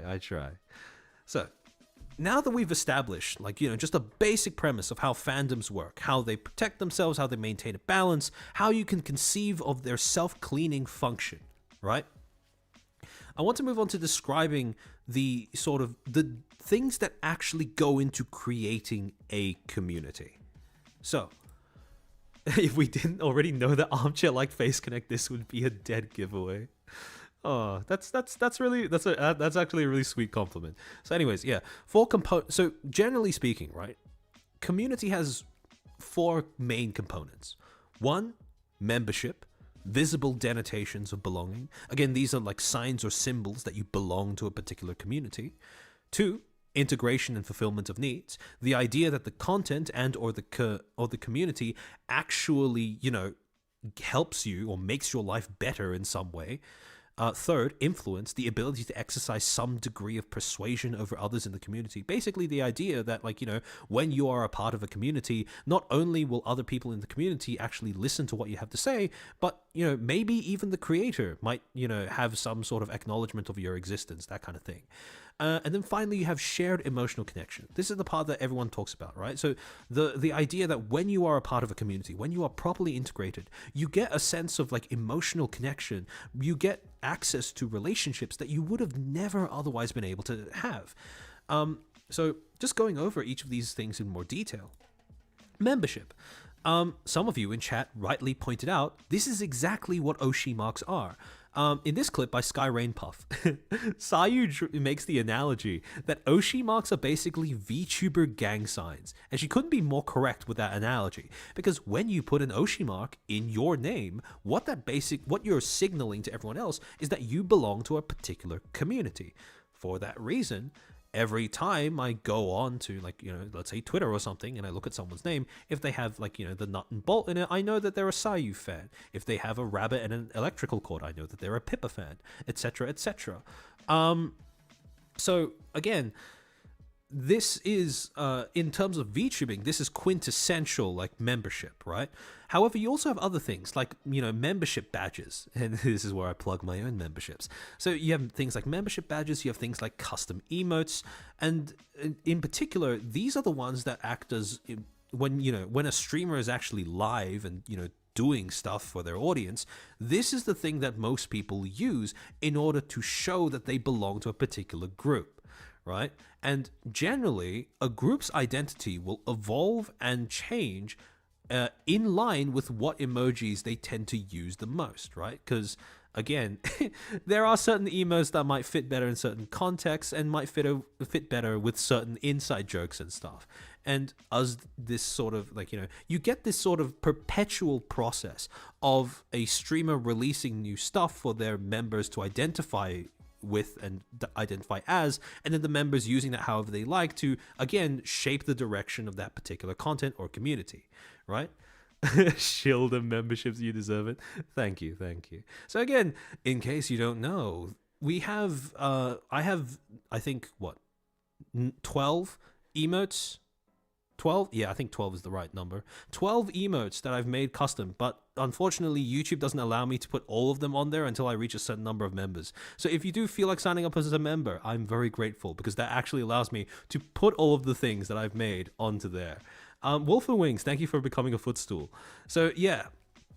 Okay, so the next aspect of community, integration and fulfillment of needs. This is where oops, finger slipped. Become a member or else chair gun. So anyways, yeah, this is how the community or content fulfills your needs, right? This is where we revisit a concept that I introduced in a previous stream called uses and gratifications theory, which is basically the idea that when users engage with content, they're not just mindlessly consuming it. They are doing so because they have a need that the content fulfills, right? They engage with media purposefully, and these purposes could be relaxation, habit, escapism, trend chasing, self-expression, companionship, and social interaction.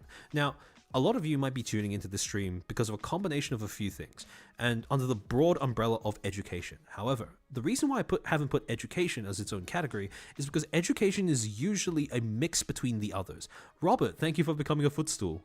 welcome to the gang. Blade, thank you for becoming a footstool. Welcome to the gang. So yeah, education is usually a mix between some combination of relaxation, trend chasing, self-expression, and social interaction. And again, some different it varies from person to person and situation to situation. But in all of these cases, it's the exact same thing, where you pursue that education not because you have to, because remember, this is a piece of content, not like an actual like school, or not actual school or like a class or something. This is content that you've pursued of your own volition. So again, it will end up fulfilling some combination of these particular needs. Next thing, influence. And for this, I'm going to refer to Synchro, Low F Eclipse, and his relationship with the artists that are a massive part of FaZe Connect's online fandom. So, an interaction that I've seen multiple times on Twitter now, which I do find to be quite amusing every time, is Synchro will get some idea for a piece of artwork or whatever, and then he will just like summon or like commission one of the other artists that are also FaZe fans to just make that work on his behalf. Blade, thank you for the 5. Gave you a good laugh. I was dying for the analogy. Good. Okay, so yeah. He just summons an artist, this example being from Urger King of Leocon fame, and they'll end up making the artwork for him, and having that degree of influence is a massive part of a community maintaining itself. You also see this with Agamata. It's whenever Agamata's been like making their way around to a bunch of different VTubers chats and fandoms, and it's always nice to see that like the cute little mushroom like just pop up in chat. Agamata's a great artist, by the way. So if you ever want to like, so is Urga for that matter. So if you're a FaZe fan and you don't usually keep up with like, the kind of like art that regularly gets turned out by these people, I would highly recommend just checking out their stuff. But yeah, so like in this particular post, like Synchro has an image of an idea that he has but can't quite execute himself. He tags Agamata, and then Agamata comes in and actually like gives a sketch of what that would look like. So the reason why influence is such an integral part of a community is because every single community member will have things that they can and can't do. They will have skill sets that maybe sometimes overlap, but very frequently do not. And the thing is, when you are part of a community, you don't have to rely on yourself for all of the fan work, all of the ideas, all of the, the expressions of dedication that you are only capable of doing yourself. People can every now and then fill in for one another's deficiency sounds harsh, but that's exactly what it is, right? If you don't have great art skills. Oh shit. Hi Tachi. Welcome to the Footstools. By the way, if any of you guys are like, I'm guessing that like if you're fans of Sheena, you already know who Tachi is. But in case you're thinking about watching more FaZe Connect members and Sheena's caught your eye, Tachi makes he very frequently clips Sheena's streams. So in case you want something to dip your toes into, in case you want to dip your toes into Kani Oshi herself, then I would thoroughly recommend going to check out Tachi's channel. Thank you, Alan, for coming in as a member of the Footstools. So yeah, so again, if you don't have a skill set, if you want to make an artwork, but you're not a great artist, then you can just summon an artist out of the blue and they will fill in that job for you. And same thing goes very frequently. What I'll see as well, if you flip the roles, very often I'll see people like, watching the streams or whatever, or they'll have like certain idea, or an artist even have an idea for a possible clip and then tag one of the clippers to make that clip, like, to bring that idea into reality. So this is like the wholesome counterpart to the thing that I said in previous streams about being your own representation, right? If you want to see a certain form of content, I would say the best way of doing that is to make that content yourself. But, and again, when you are part of a community, when you are, only requesting or putting the idea out there without any expectation or entitlement that it will get made, this is the wholesome alternative to that, where people's skills can complement one another. And overall, the general effect is that you just get more good content for everyone in the community, which is always a good thing. Oh, Shiraclid, thank you for becoming a member. Welcome to the Footstools. Lion MX, thank you for becoming a Footstool. Tachi, thank you so much for the shout out. Footstool love. Hey, Tachi love. So yeah, the next part, final part, shared emotional connection, right? And again, this is the stuff that a lot of people think about when they think about, like, the benefits of having an online community. We had a very recent example of this where Phase Connect's Gen 2 recently celebrated their anniversary, their 2-year anniversary. I believe I'm getting that number right.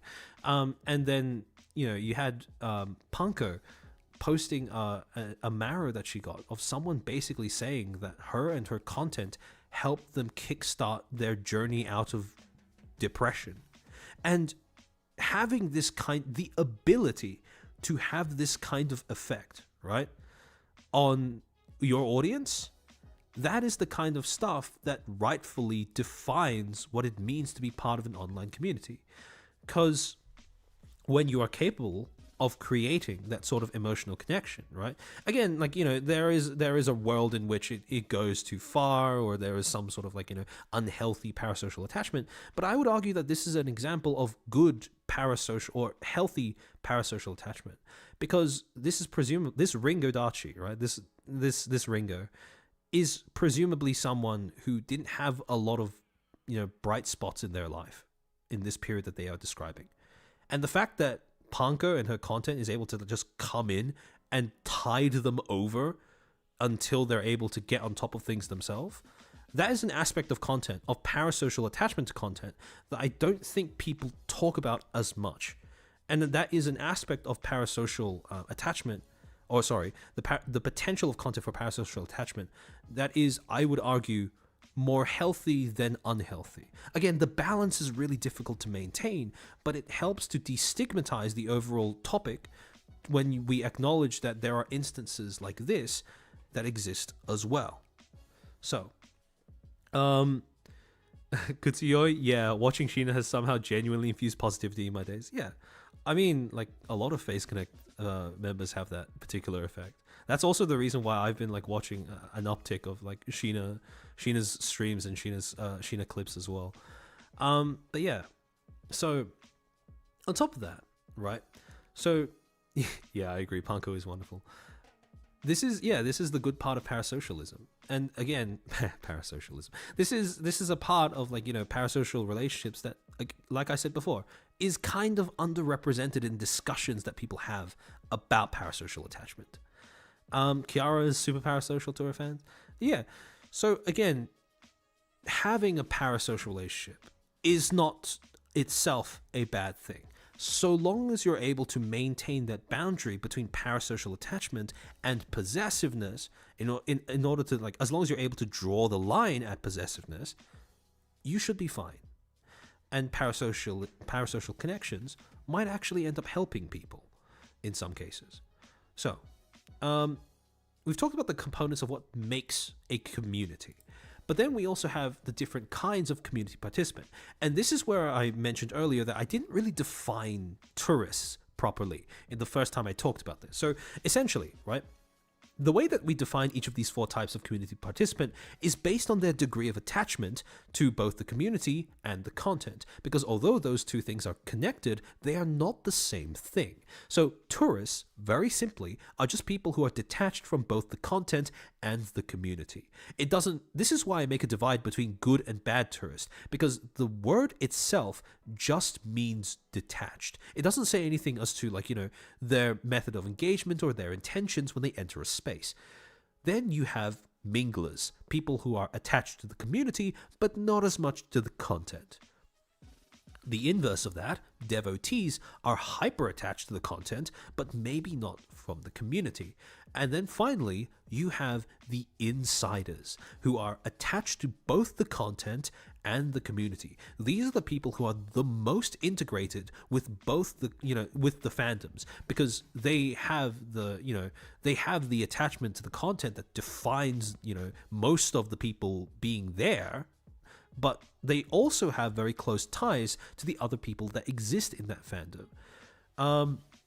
So the way that you can think about it is that they exist on this sort of, like, spectrum, this sort of alignment chart, right? Where you have, on one axis, you have the level of attachment to the content, and on the other axis, you have the level of attachment to the community. And roughly speaking, this is where those 4 groups of people are. Now, when you talk about a certain, when you look at a fandom, right, Generally speaking, a fandom will look something like this. And generally speaking, this is a rough, again, this is like a rough guesstimation of a healthy ratio in terms of the different groups when it comes to the different groups that make up a fandom. So, in any fandom, you want the majority of the people there to be insiders, right? Because again, you want to obviously have people who are attached to you and your content, but also you want the ability to foster an environment where these people can form connections among each other, with each other and among themselves as well. And generally, you have your devotees, you have your minglers. They're not the bulk of the community, but they are they are a present force. And then you have tourists coming in from the outside. Now, generally, the way that you want this community to grow is that when tourists come in, right? Generally what will happen is, there will be some tourists that sort of like try to enter and then like bounce off, right? But then some tourists will become devotees, some tourists will become minglers, because generally what happens is that tourists don't instantly go from being tourists to being insiders, right? Generally they will end up going in one of these two directions first. And then over time, what happens is that when someone becomes comfortable as a devotee, when someone becomes comfortable as a mingler, they make the transition into being an insider. And then you have this constant cycle where people are going, in this direction from both sides, right? But again, like I said before, you want most of your fan base to consist of insiders. That is the healthiest mix for both you and the fan base as a whole. JV, thank you for the 5. I still remember that time someone took offense to being called a tourist, thinking it's a xenophobic remark. Yeah, again, tourist is... Okay, both tourist and gatekeeping as words have acquired really emotionally charged connotations. But the thing that I try to do when I'm having these discussions with you guys, when I try to explain concepts, is that I want to make sure that I define them in a way that is, independent of whatever connotations of, people in general have tacked onto them at, up until that point.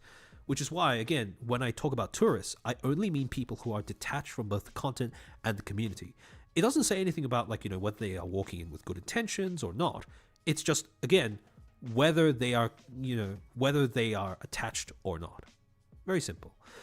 So the next thing is the things that can happen, the phenomenon that can occur when a community emerges around a particular creator or a particular piece of content. So a phenomenon called context collapse is something that I want to bring to your attention. So in terms of media theory, this is a concept that's a little hotly debated because people are, there are some academics that argue that it doesn't quite exist, but very simply, context collapse is what happens when multiple audiences receive a single message and converge on that message in a way that creates a single group of message recipients with no context that separates them prior to their engagement with that message.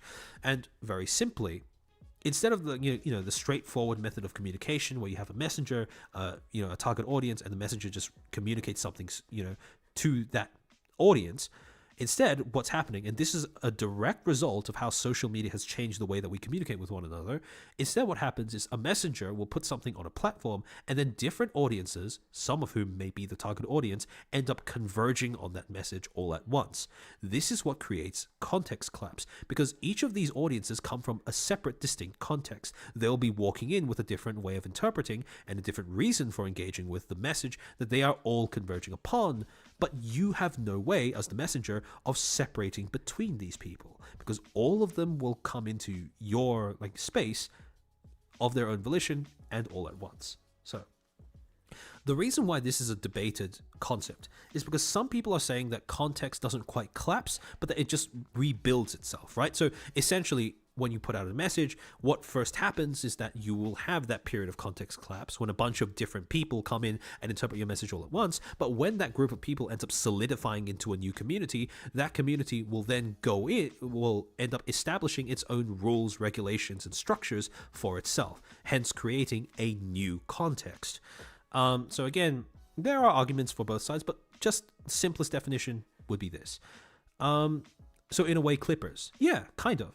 Again, clippers may be like, for example, audience A. The other would be like antis, for example. And then audience C, who are just like spectators who know nothing about you or what you're saying.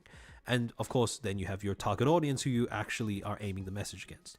So to elaborate on the phenomenon of context claps, there are two different types of context claps. One which is intentional and one which is unintentional. Unintentional context collapse is called context collision.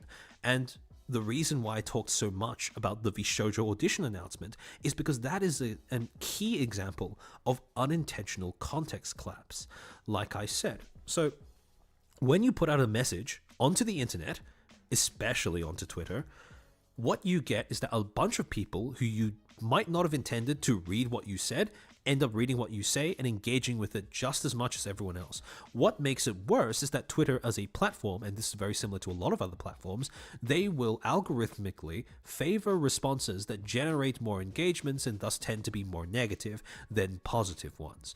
So again, Twitter is a platform that will both facilitate context collision and exacerbate it once it happens. So again, Zentrea had a very simple message. Try out for this audition. Please try out for this audition, even if you don't think you're going to make it.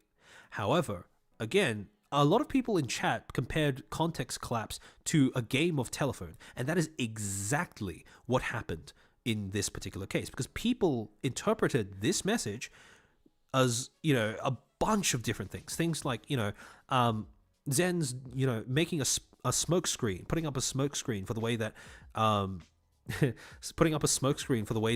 your the audition process actually works. That Zen is misleading like creators, even giving them false hope for something that they were never able to do, etc., etc. And again, none of these messages have any substance if you just look at the message itself. Right? There is nothing in her words that would give people that impression. And yet that is the message that they took away from it anyways. Because, again, like I said, what happened with this message is that when Zen writes things like I'm excited to meet new people, see what all of you can do, give it your best shot. You will be read. A lot of different people come in and all of them will think of themselves as you, because Twitter does not allow for Zen to aim at a specific audience and talk just to them. It doesn't work the same way as a stream. And even if you are streaming, there is a possibility of context collision as well, because anyone can join a stream. So yeah, Ardentop, Zen aimed for audience D, but all audiences created a new context. Yeah, pretty much. The Heretic, thank you for the 10. There is an uncanny valley in fandoms, myself being an Ian Hoshiyomi since before Suisei's Hollow time, and there is that feeling that I, as an older fan, need to intervene sometimes. Yeah, and again, I understand that feeling, especially as someone who has who has that sort of long-lasting connection with a creator and their content. Archie Rusher, hey, armchair, Spanish or English? Very much English, very much English. So yeah. So again, example of unintentional context collision. And the thing is, right, if your aim is to communicate with as wide an audience as possible, you always need to take into consideration that this could happen, especially if the medium you're using to communicate with people is Twitter. Because like I said before, Twitter is a platform where conversations resemble jumpings more than they do actual communication. Because once you put something onto that site, you lose all control over who gets to respond and who gets to read it. So, case in point, right? Rio Hoshi, British armchair? No, Australian. An example of context collapse that happens on purpose though is called context collusion. And an example that we were given recently is HoloLive's Dodgers collab. Now, again, this is a collab that brought in people from a variety of different backgrounds, right? you have Hollow fans, you have VTubing fans, you have baseball fans, you have Dodgers fans, you have people who just keep up with sports or like, you know, normie culture in general without having any idea what a VTuber is. And all of these people, regardless of context, all converged upon the exact same event at the exact same time. And the reason why I phrase this as being intentional is because even though there have been, like, you know, critics that are trying to say something along the lines of that this was an incongruent collab or that they don't belong in this space or whatever, they aren't really gaining any purchase. The overarching intent, and this is the intent that exactly was planned by Hollow, is that more people are becoming aware of not just HoloLive, but VTubing in general. On top of that, the fact that the Dodgers won after Gura sang, with the way that sports fans tend to be very superstitious, they might have just Pavloved an entire generation of people into associating VTubers with their favorite team winning in sports. Holy, Billy Aoki, thank you for gifting 5 memberships. Absolute legend. So 5 new footstools. Please give some love to please give some love to Billy for doing that. Very generous. Thank you so much. So yeah. Then so when you look at these two examples, right? Context collusion, context collision. In both cases, what has happened is that a message has been created, shipped off to the audience, and then the audience has interpreted that message in whatever way they want. And this is a process that I want to, again, bring more attention to. We actually have technical terms for this: decoding and encoding. So decoding is what happens when a recipient of a message interprets that message, right? When they take something that has been said to them and they actually attribute meaning to that. Encoding is the other side of this particular interaction, where the sender of a message has crafted that message in to express themselves best they can before putting it out into the world. The reason why you get things like context collision is because as a message sender, right, as the sender of a message, you can only control how you word that message. Once it's put out into the public, you have no control over how other people decode that message. Then you might ask, how can creators influence that? Because even though it's not theirs to control, surely there's a way that they can at least affect the way that people end up reading that message. And you would be correct. So, to give you an example of message encoding and decoding happening in real time, I want to use Sheena as an example. So, essentially what happened was, a few months ago, Sheena started streaming Elden Ring. And when she did this, right, a lot of her streams were... So essentially, when you're a streamer, right, and you decide to stream something multiple times or for an extended period of time, what you are essentially encoding as a message to your fan base is that you do not mind the thing that you are streaming becoming a part of your brand identity. And you could actually see this happening in real time with the way that Sheena was streaming Elden Ring. Because what she would do, she would stream Elden Ring, she would very obviously go through that entire hero's journey of improving in terms of, like, the skills that she exhibited as a gamer. And then, her fan base, the Butter Cookies, would watch her do this. And what would happen is that these fans would then decode that message and encode a message of their own. This clip by Henshu Keegan, this is one of the crispest edits I have ever seen of, like, just one of FaZe Connect's members just, gaming, essentially, right? If you haven't seen this particular edit, this $1 Million Baby edit of just Sheena tearing shit up in Elden Ring, I really recommend you go check it out. I cannot hear the song without thinking about, like, Sheena playing Elden Ring now because of this clip. So essentially what happens, right, when you do this, you encode that you're comfortable with something becoming a part of your brand identity. Your audience decodes that message, and then they encode a message of their own in response to that. Now, the way that you end up affecting or influencing the way that this process works is that when that audience member encodes that new message, you as the creator interact with it either positively or negatively. Negatively being, if you don't interact with it at all. In this case, Sheena communicated that she was comfortable with this happening. And again, when you do that as a creator, you essentially decode that message, interpret that this is becoming a part of your brand identity, and then either approve or disapprove of that thing. And now what has happened is that Sheena's brand, part of her brand at least, is now just being cracked at Elden Ring. So the whole like parry crab thing that has become a part of the way that people refer to her. So again, this is an ongoing process between fan and creator that occurs constantly through multiple cycles and iterations. Tachi, this clip is actually cinema. It's my favorite Sheena clip by far. I heard it on the radio day, same effect. Yeah, exactly. And again, yeah, when it comes to like the kinds of clips that people like consume, like when people think about like, edited clips, right? And people think about clip editing, especially when it comes to like gameplay editing or like AMV style editing, a lot of people might think of like Maxor, right? That kind of like, right up in your face, epilepsy inducing 10 billion effects happening in the same frame, that kind of thing. But this clip is something different in that it's just like, there is a level of crisp, it's just like, it's more reserved and more crisp in the way that, it's been put together, that I think is like a little underappreciated when it comes to just looking at the way that people can make AMV edits of gameplay in particular. So again, yeah, this is so when you see creators interacting with the content that their fan base makes of them, that is an example of them taking some level of control over the decoding encoding process.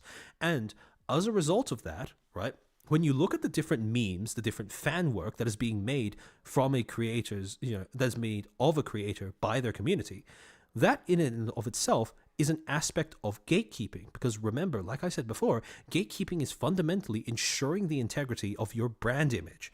And by doing this, you are basically getting directly involved with how your audience and you together shape that particular brand image. People who gel with this particular aspect, who like, again, these are people who are interested in Elden Ring, who are, who might not know who Sheena is just yet. They might engage with it, they might find that it resonates with them, and they might start watching her as a result of that. Or conversely, if people like, if they engage with the content but they don't really have that close of a connection to either Elden Ring or Sheena, they might just bounce off. But again, that is a natural process in terms of the maintaining or gatekeeping that part of a fan base. Tinkerlin, so like Subaru and being a duck. Exactly, that's another example of a community creating a meme that a creator has, interacted positively with, and which has then been solidified as a part of their overall brand. So, now I've explained all the different like mechanics that go into gatekeeping. So, when it comes to looking at the actual things that people can, like, gatekeep, I want you to think of it as like a spectrum, right? Some things are easier to gatekeep than others, and there are 4 broad categories that I want to touch on in this stream. So the easiest thing to gatekeep by far, events. Because with an event, all you need to do to gatekeep it is just physically restrict who has access, or at least, in some way virtually restrict who has access. That is pretty easy to do, because generally when you want to enter an event, you need some sort of ticket or something similar in order to gain that access. The next thing that is like, kind of easy to gatekeep, but can be a little difficult at times, are communities, right? Because again, for all the reasons that I explained before, there are a lot of complex mechanisms that go into gatekeeping a community. One step up from that is a franchise. These are things that a lot of people brought up when I initially announced that I was going to be talking about gatekeeping. People brought up things like Warhammer 40k, Blue Archive. Some people brought up Star Wars the same way that I did as well. So again, with a franchise, it's easier to gatekeep than an industry for reasons that I'll talk about in a second. But the thing with a franchise is that it can be very difficult to gatekeep based on who holds the intellectual property rights to said franchise. If, in the case of Star Wars, as like the go-to example, if the original creator sells off that IP, and the people who now hold the IP are not interested in ensuring its integrity, then it becomes basically impossible to gatekeep, because the new content that gets pushed out ends up pushing out people who are originally in that fan base, just as it pushes out new tourists. Sorry, I shouldn't say new tourists, because that's a little repetitive. Just tourists in general. So yeah. And then right at the top, you have industries, which are basically impossible to gatekeep. This is why I wanted to have this conversation, since Hololive has now had their Dodgers collab, because essentially what that collab has done is that it has introduced VTubing as an entire industry to people in general, normies, people who have no clue what the industry is, who's in it, etc., etc. So again, it's kind of impossible to gatekeep an industry, because an industry, by its very nature, has to grow into being mainstream. It doesn't have to happen immediately. It doesn't even have to happen within the decade that it's conceived or it gains traction. But it will need to happen eventually, because industries exist because businesses exist businesses exist within a shared space with a shared mission statement. And part of that mission statement is to make money, and line has to go up. So again, gatekeeping an industry is very difficult. However, there are cases where an industry is easier to gatekeep than others, and arguably you do not ever want an industry to get to that point. But that's something we'll touch on in a little bit. I'm going to take a little bit of a short drinking break because I can hear my voice getting scratchy. If any of you guys have water lying around, I would recommend that you take a little bit of a hydration break as well.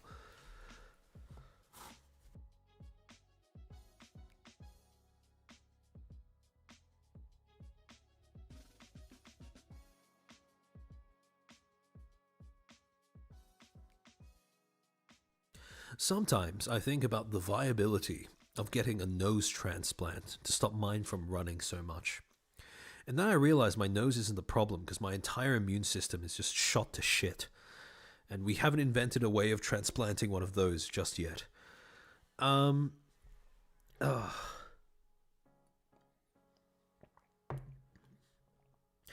genuinely do not know how some people manage to yap for like 5 hours or like 6 hours. Well, actually, I've done that before, but like 6, 12, 10 hours of like just straight yapping streaming. That is like superhuman in my eyes. But yeah. Billy, I got a lot of coffee.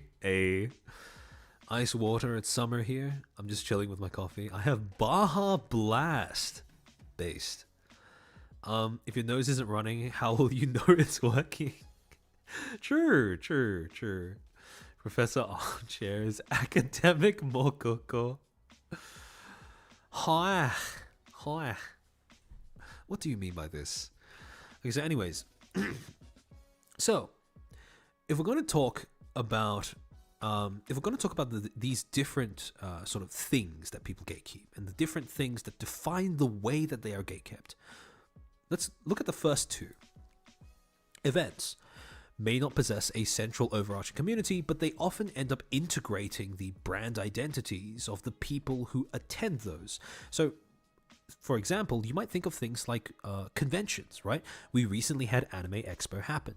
And again, Anime Expo itself doesn't really have its own distinct brand image, but it's mostly defined by the different creators, different brands, the different fan bases that end up attending that event. Same thing that happened with Offkai. Especially when FaZe Connect announced that they were going to be sponsoring the entire vendor hall, because then that basically, that was the equivalent of like, an engagement ring being put on the finger of the on Offkai's finger, metaphorically speaking. However, an event's gatekeeping usually centers around things like limiting accessibility, but may also involve things like user-generated content and the integration of attendee brand identity. So what I mean by that is, obviously, limiting accessibility, pretty self-explanatory. But user-generated content, generally what happens, right, is an event will be defined by, and this is especially a thing when it comes to like VTuber conventions, right? The fan bases of the VTubers who are attending will end up creating content that, shows them attending those or whatever, or the promotional content will integrate aspects of the attendees' brand identities or just the stuff that their fan base has made in general as a part of the event promotion itself. So again, the gatekeeping centers around not just limiting accessibility, but also piggybacking off the people who are in attendance. Funnelers, try getting into MOBA games. Those will make you yell for days on end. I used to play League, not anymore. I'm reformed, so yeah, I know what you mean. I know what you mean. It just doesn't appeal to me anymore. So, in terms of fandom, though, there are quite distinct differences in that a fandom is, by definition, something that possesses a distinct overarching community that centers around a single creator or area of interest. And on top of that, the gatekeeping will mostly center around the creator's own brand identity, the boundaries they set for their own audience, the things that they do or don't engage with that their audience ends up making. And again, that ties into user-generated content and community interactions. Now, community interactions also encompass a bunch of different things. They encompass interactions between the creator and the community, interactions that occur between members of the same community, and on top of that, also the way in which the creator and their community interact with people outside of the space. All of these things are encompassed under the overall umbrella of community interaction, and all of those feed into the way that gatekeeping is carried out. Good Yoi, I'm surprised, while at the same time not. What, that I was a League player? I mean, okay. Generally, I would hope that I don't give off the personality of somebody who plays League, for obvious reasons. But I mean, I look, if you play League, I'm not saying that you're like a lesser human being, but I will look at you as if you are one. Tinklin, as a League player, I sympathize with the affliction. I'm sorry for your loss. So yeah. All right. So all of these definitions are very well and fine, but I want to give you guys a few like definite case studies and examples of this actually happening. So, what can gatekeeping look like when it goes wrong? An example that we've been given this year is Offkai. Offkai essentially set themselves up for failure because they established that gatekeeping was supposedly a concern of theirs when they chose to exclude Kirsha from their convention. But at the same time, they failed to gatekeep their event and the staff that were a part of that event enough. So, as we all know, what happened during Offkai was that after Kirsha was booted out, a lot of people started scrutinizing their motivations for, essentially excluding or including certain people. Offkai established for themselves that one of the things that they were going to vet all attendees of was their social media presence. However, at the same time, when it comes to FaZe Connect's event, the disappearance of Pippa and Tenma, there were technical issues that happened during that event. That in and of itself might not have been that much of a problem, but what was a problem was the way that one of the staff members, one of the moderators in Twitch, ended up talking about that problem to the public. Gustavo BCC ended up saying, FaZe's decision, not ours.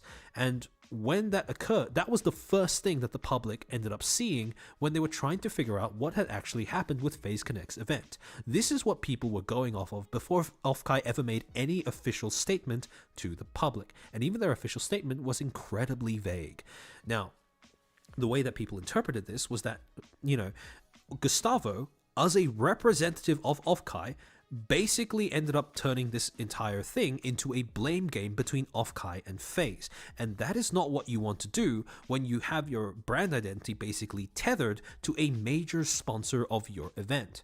And on top of that, when people started combing through Gustavo's social media, they found out that he had been pretty vocal, even less than a year ago, about his disdain for Pippa, who is a very prominent member, to say the least, of FaZe Connect, and who was directly affected by the technical issues that happened during that particular event.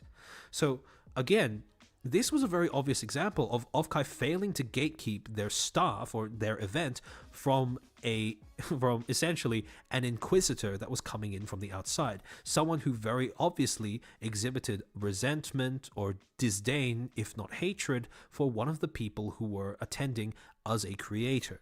Now, I'm not saying that Gustavo had a direct hand in what happened with FaZe Connect. I think it's been pretty much confirmed by both FaZe and Offkai that it was just a technical issue, and these things happen when it comes to running a convention.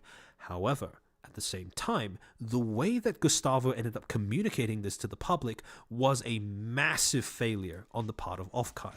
So I can't stress enough that it was integral for Offkai to gatekeep their event from people like this, not because they had a direct hand in the failure, but because of how much this person ended up defining the way that the public perceived that failure. It also ended up generating a lot of unnecessary stress for the members of FaZe Connect when people would look to them expecting some sort of like war cry or whatever to, take Offkai to task for the essentially the removal of an entire segment of Pippa and Tenma's intended show. Yeah, Alan, it was distasteful, exactly. So this is an example of an event failing to gatekeep their event properly. Now, when it comes to a fandom failing to gatekeep itself properly, we have something that I brought up before in this stream, which is Starbucks Gate. And this is part of the reason why I expressed that I was as concerned as I was with Niji's new brand, with their new market demographic that they've locked in for themselves. So for people who don't know what happened, Scarlet was doing a stream where she basically, I think she ate like Starbucks cake or something. She was reviewing Starbucks cakes. And then some rando freak from Twitter came into her chat, started talking about the Israel-Palestine conflict, getting on her ass for eating Starbucks, even though the connection between Starbucks and Israel is, tenuous to say the least. And then she, rightfully so, roasted them and banned them from the chat. It is an explicitly stated rule in her chat that you do not bring in things like politics into it. And again, this was a very obvious example of an activist coming into a space and making their pet concern everyone else's problem. However, if that was where the story ended, this would have been fine. In fact, that would have been an example of a successful gatekeeping attempt. Except, what I assume happened is that management came in and forced Scarlet to apologize. And as a result, every time one of the Niji talents has brought up anything related to Starbucks or Macca's or any of the other brands that are, supposedly connected with Israel through some sort of leaps and bounds of logic, they are basically pressured into publicly apologizing to the activists that are ruining the content, the interactions, the community for everyone else. And again, the fact that Scarlet had to apologize to these freaks, despite the fact that it was a very reasonable assertion of her own boundaries as a creator and in her content, is a massive failure on Niji's part to enable their creators to maintain the integrity of their own fan bases, to set boundaries with their fan bases. Because again, if any activist can just wander in and start dictating things, you have a problem, because that will compromise your ability to set boundaries with your audience. And this sets a very bad precedent for basically any Niji liver who ends up catching shit for reasons outside of their control. So, in terms of successful examples of gatekeeping, there are three that I want to focus on, and you might have had an inkling of who these three are going to be based on just looking at the thumbnail of this stream. The first one, Pippa.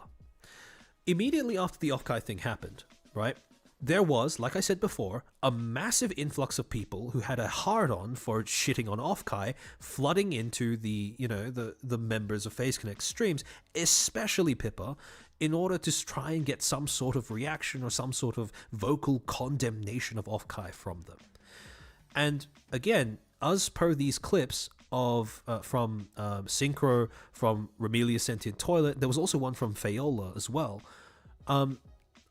Pippa handled this very professionally, because she basically stated, again, she really doubled down on the idea that, look, what happened was unfortunate, but it was a technical issue. Things like that happen. And if, Offkai is run entirely by volunteers, the overwhelming majority of which are good people. If you have an issue with the way that Offkai is run, you know, she really encouraged her audience to go volunteer themselves. And again, all of these were really positive messages, and it was really important for her to, like, you know, at that moment in particular, she was basically the representative for FaZe Connect's opinion on what had just transpired. And she handled this as professionally as you can expect of any corporate talent, in a way that is very far removed from most people's initial, you know, impression of Pippa. That's a mega idol. Exactly. However, I did remember that at some point, Pippa did say something about, like, you know, people who were coming in as tourists trying to get a rise out of her. And the thing is, when I looked around for clips of her talking about this, I couldn't find any. I started to think that I might have been hallucinating, that she said something along those lines. And then I realized the reason why I remember that happening wasn't because I watched a clip of that stream, but because I actually watched the entire VOD when it happened.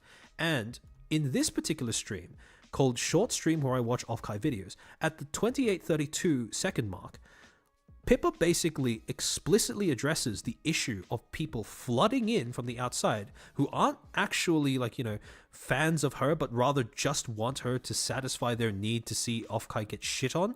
And she calls them out and explicitly separates them from her fan base and community proper.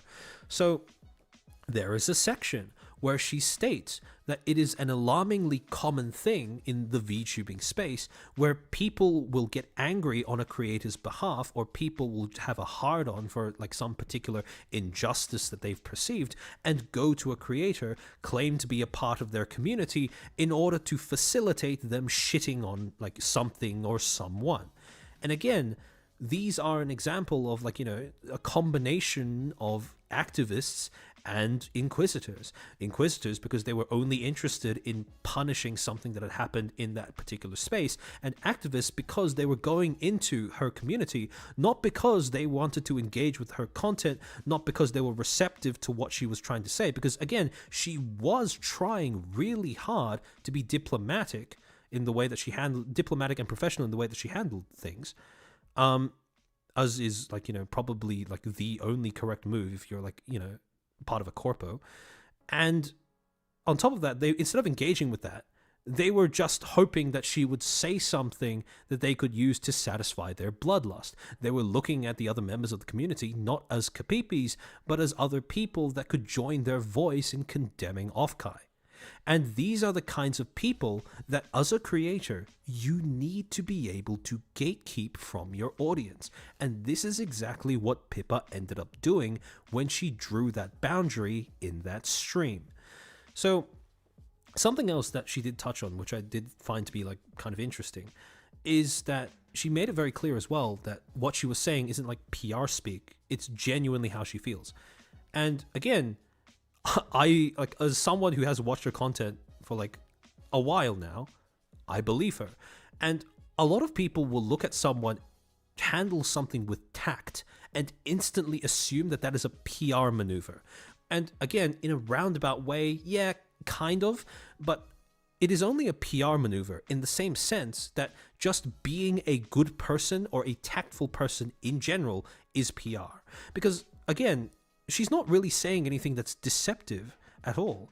She's just displaying, like, the basic sense of consciousness as to the influence she has and the fact that as a talent of FaZe Connect, she is also a representative of FaZe Connect. So on top of the fact that she's gone into, like, you know, exhaustive detail onto why she personally believes in the value of conventions like Offkai, especially when it comes to facilitating new friendships, new interactions between people who realistically otherwise would be too shy, or, you know, for whom would be too inconvenient with to meet up with other creators or other people that share the same interests as them.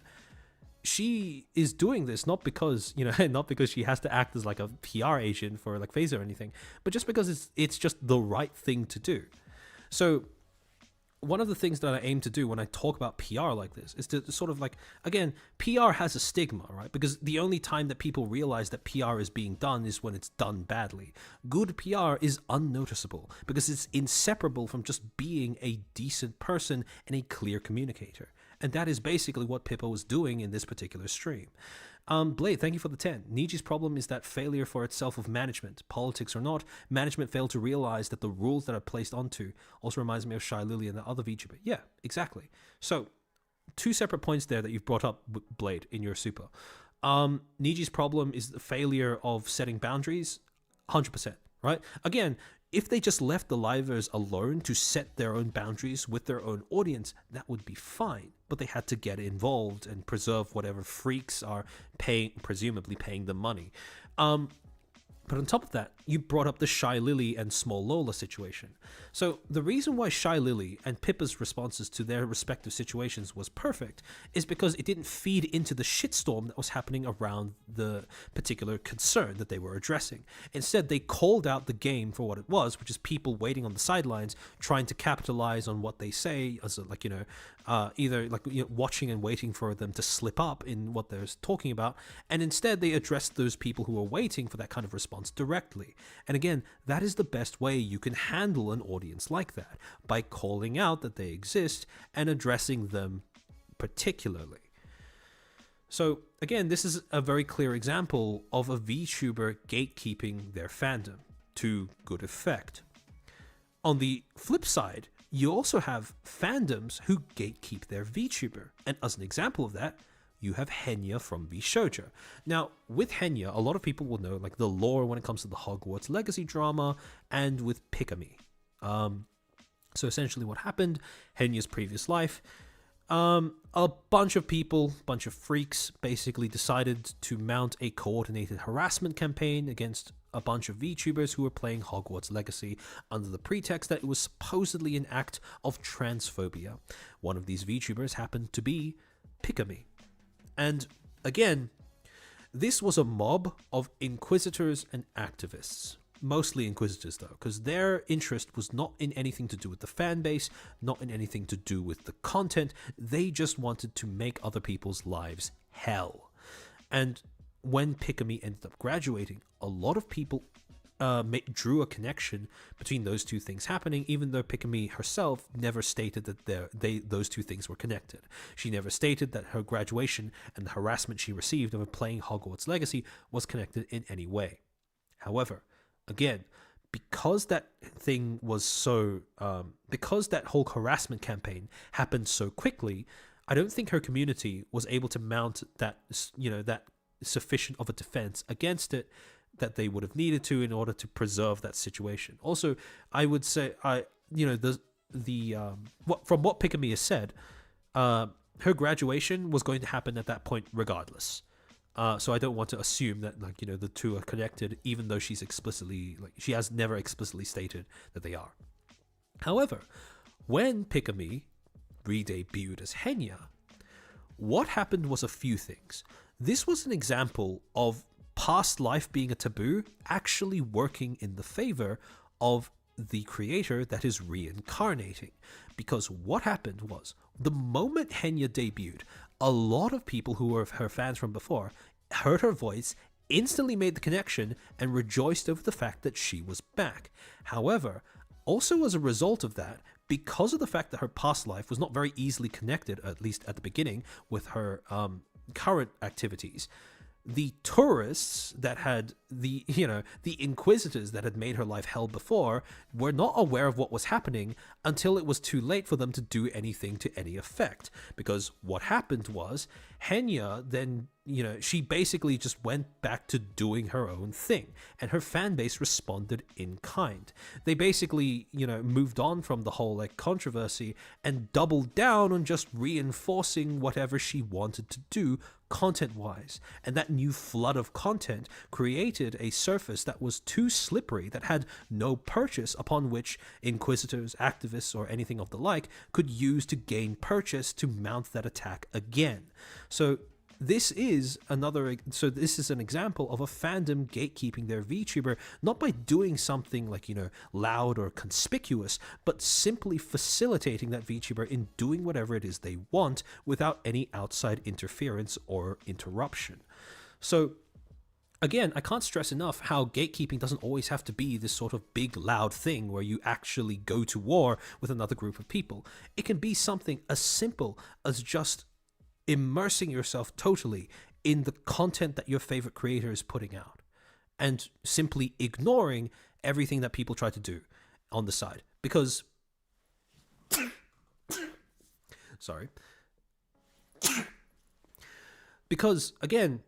In the case of Henya, those same freaks did eventually try to do it again, except it didn't work.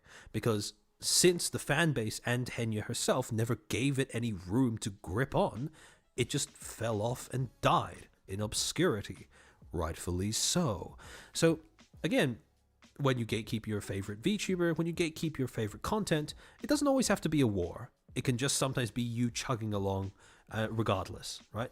Unstoppable force, being an unstoppable force instead of an immovable object.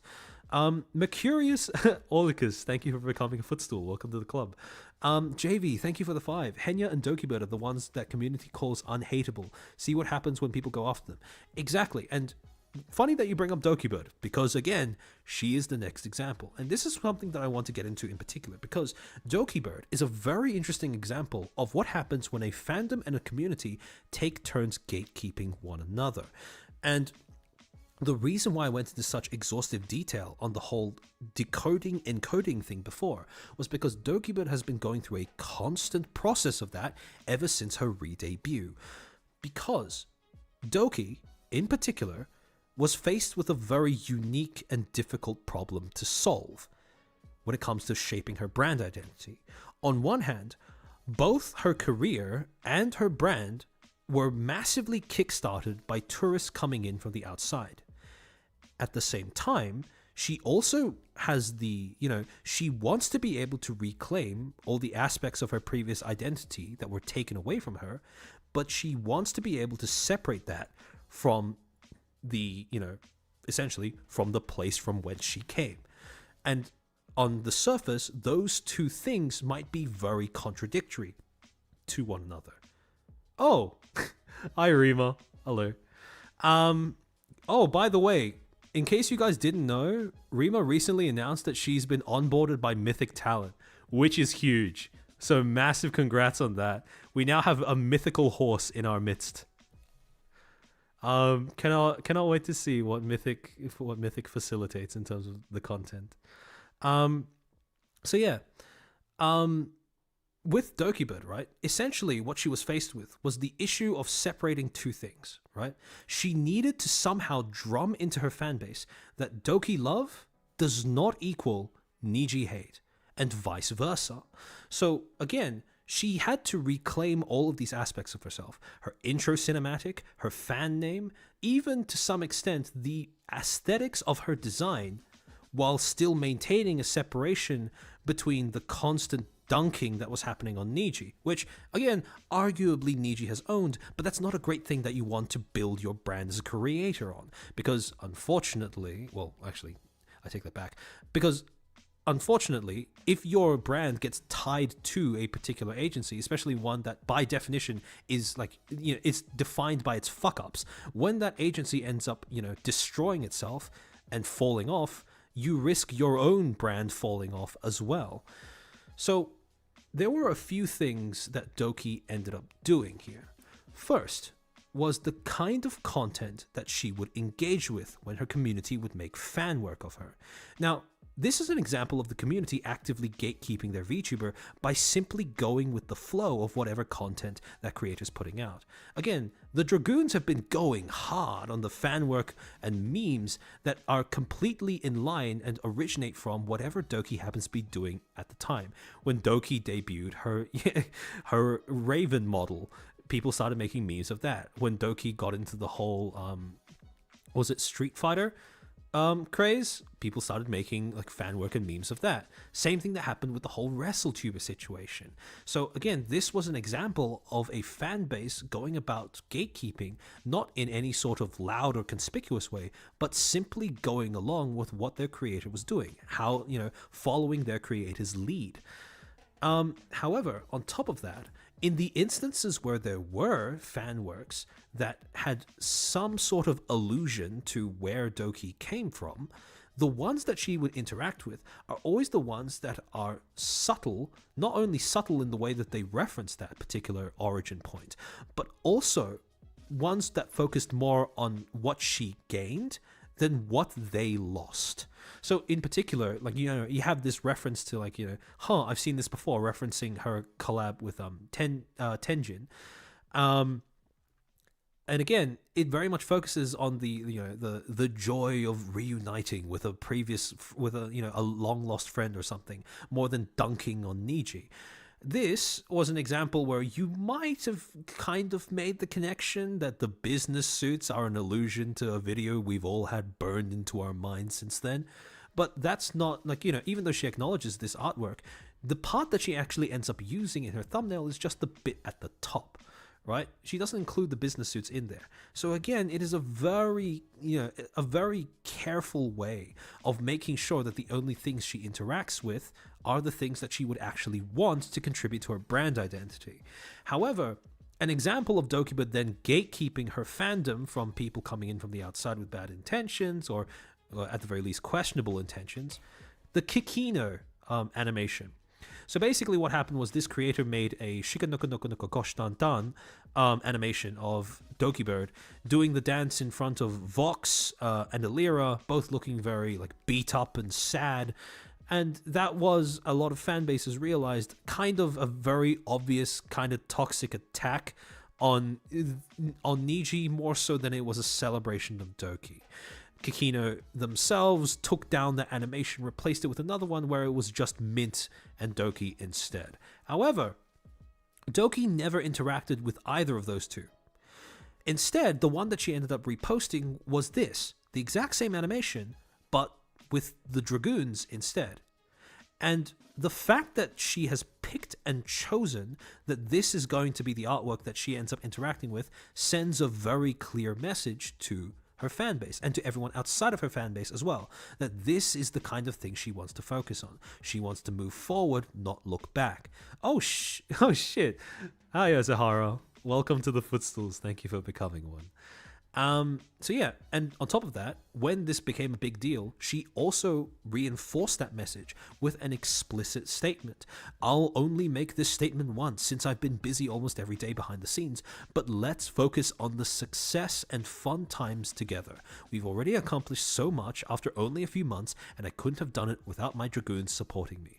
There's many more happy announcements and projects coming too. The rest of the year for us is fully booked. I can't wait for you to see what I have in store. I've been working hard on moving forward and trying to become the best version of me as a content creator. Again, she has very clearly signaled she does not want to spend her career being defined by shitting on Niji.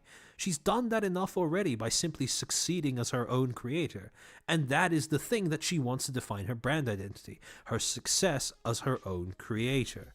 So again, this is a very, like, if I were to come up with like, like a VTuber, like a PR textbook, this, Shy Lily and Pippa would probably all go into it as exemplars of, like, what you can do as a creator to ensure that your brand is untouched by freaks.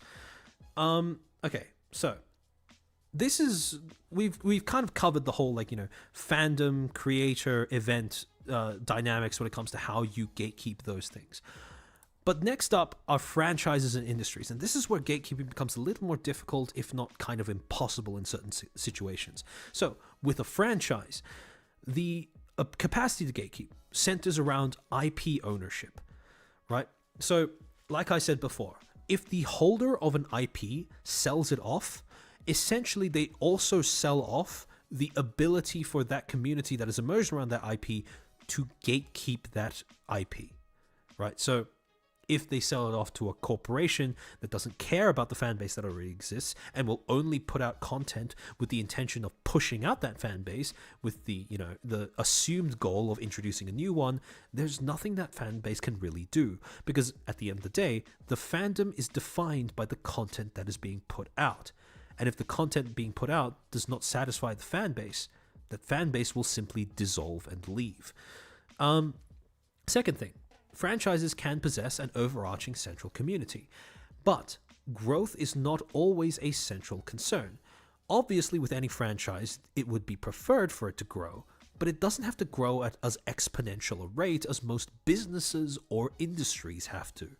So the reason why, so some people brought up Blue Archive as an example.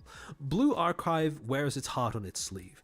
It's, you know, it's kind of like, you know, it's very like weeby. It doesn't hold back on that kind of thing.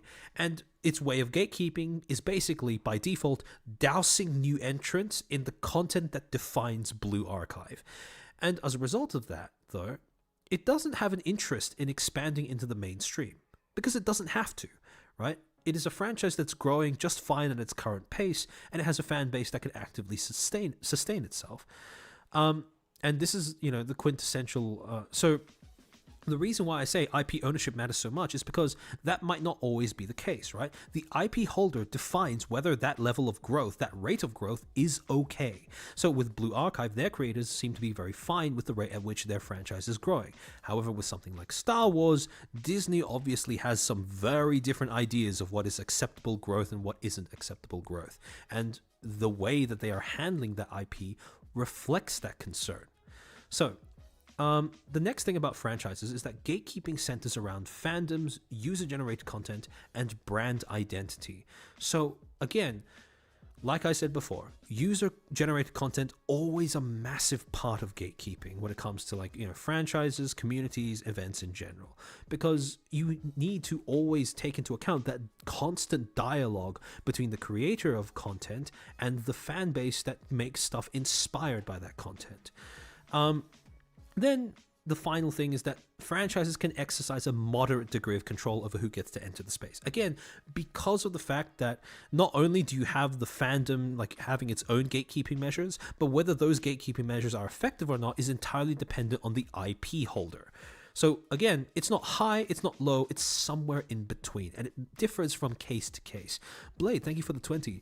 Doki topic. Due to witnessing of the term, I do think because of Niji's gatekeeping of Selene of a sabotage, especially with Mint Fan Totem. Other than that, people holding on to the past, people have opinions but not weaponizing. Yeah, so part of the reason why I want to push back against the idea that Doki's tweet about hidden gems in the indie space is somehow supposed to be a dig at VShojo.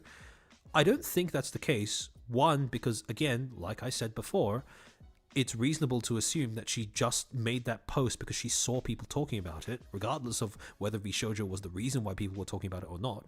But also because if there's anyone who's qualified to talk about the importance of polishing a hidden gem, it is her. Because Doki, when she was, you know, still in Niji, was just the quintessential example of a gem covered in shit. Because this is the, you know, now that her power level has been unrestricted, she's been making waves, not only in terms of like VTubing, but just content creation in general. And she has always, like, yes, sure, the spectacularly awful way that she was kicked out did play a part in that. But that would have fallen off within the span of like 1 or 2 months if she herself didn't have the ability, the skills, the know-how, and the competence to capitalize that and sustain it until this point. She's built an empire on that particular thing. And also, again, like, you know, that's part of the reason why, like, again, her message about the importance of polishing off hidden gems, it rings true because she is an embodiment of that. Irrespective of whatever reasons why other people might be having that conversation in the first place. other than that, people holding on to the past, people have opinions but not weaponizing. Yeah, again, Doki has drawn that line in the sand very clearly multiple times. She's okay with fans, like, she's okay with fans making fan work of her, making, like, maybe tiny allusions to the fact that she escaped an awful place. But she is not okay with people using her as an excuse to dunk on Niji. And it was very important that she made that distinction before, because otherwise that would have unintentionally solidified itself as a part of her brand, which again, as tempting as that might be on some occasions, cough cough, when Niji keeps fucking up, it's just not good in the long term. Because, and this also links in with the off-kai thing that I was talking about with Pippa earlier. You don't really need to go out of your way to punish a bad business beyond simply not engaging with it. Because a bad business, an unethical business, will kill itself. You don't need to go on a crusade on the behalf of a creator that has been wronged by a company. You just need to support the creator, let them do their own thing, and let that organization or whoever wronged them fall off on their own. And I feel like that kind of, crusade through non-involvement, I suppose, is a little underrated or underrepresented in terms of the way that fan bases in general deal with stuff. Not just in VTubing, but in content creation in general. Not everything has to be a drama. Not everything has to be a war. Sometimes you can just let things fall off and die on their own. The Heretic. Thank you for the 5. Just looking at Star Wars, Disney's first action upon acquiring Star Wars IP was to disregard a massive treasure trove of fan works to homogenize said IP. Yeah, exactly. So again, this is the thing that happens, right? When you become the IP holder of a franchise and you have no interest in the fan base that already exists, you basically just try your best to disown them. And depending on who the IP holder is, what resources they have at their disposal, there's relatively little you can do as a fan in order to push back against that in some cases. Tomahawk, that's the same kind of clause in the contract of silent affirmation through inaction. Yeah, again, it all depends, right? So if you are a community, right, and you want to speak out against something, that is fine. But something that I want all of you guys to keep in mind, and this is something that it would be generally better for more audiences to be aware of, is when you say stuff as a community, as a group, sometimes that can end up embedding itself in the brand identity of your creator. And as much as you would want to express your support for that creator, what I would recommend as a fan is hanging back for a little bit to allow your creator to encode that message, right? Encode how they are comfortable with expressing their protest and then following suit. Because if you don't do that, what might happen is that your attack of the thing that wronged your creator ends up defining your creator more than the content they'd like to put out. And that is never a situation that you want to get your creator into. So, again, I understand why a lot of people would be hesitant to just shut up and say nothing. And I'm not saying that that is what you should do 100% of the time. However, taking the initiative and making that decision all on your own to just go and shit on people or things on your creator's behalf is rarely a good idea.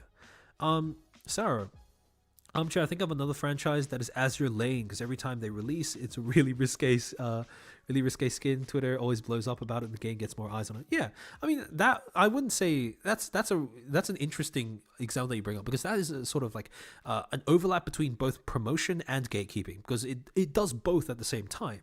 People who engage with it in bad faith will be turned off from the property, whereas people who are actually interested in that as a result of the what they're putting out will end up engaging with it proper. So yeah. Why love? Yes. Yeah. On the other side, you have gatekeeping in industry. Again, an industry is defined by the industry leaders. In VTubing, these are the big corpos, right? HoloLive, VShojo, formerly Niji. Nowadays, I would say Phase Connect is on its way up there. Even though it's not quite at the same, I don't think it's capable of going toe-to-toe with like VShojo just yet. But even on the indie side, it's vastly defined by the indies that are massively successful in the space as well. Shy Lily, Bao, Numi, that entire gang, Vettel, Rising Star, Sober. Also, you have people like Dokibird, right? So again, when you are trying to gatekeep an industry, the reason why it is so difficult is a combination of things. One, it's defined by the industry leaders, and these leaders might not always have a consistent idea of what they want the space to be between all of them, right? For example, I would argue that HoloLive's vision for how they want to create VTubers or how they want to market VTubers, and VShojo's idea of how they want to create and market VTubers might be quite different from one another. So again, you can't really get that level of consistency between the industry leaders, all of whom define your industry. But on top of that, there is no central community because it is an industry. There are individual communities that emerge around individual creators or groups of creators, or even communities that emerge around certain niches in that industry. But the industry itself does not have a central community. And this is the part of VTubing that kind of screws VTubers over a little bit, especially when it comes to things like negotiating with massive platforms. If you are a solo VTuber, and a recent example being the fact that Rima got her Nyanos video demonetized without any explanation. Although I do have my own rats on what might have made that the case.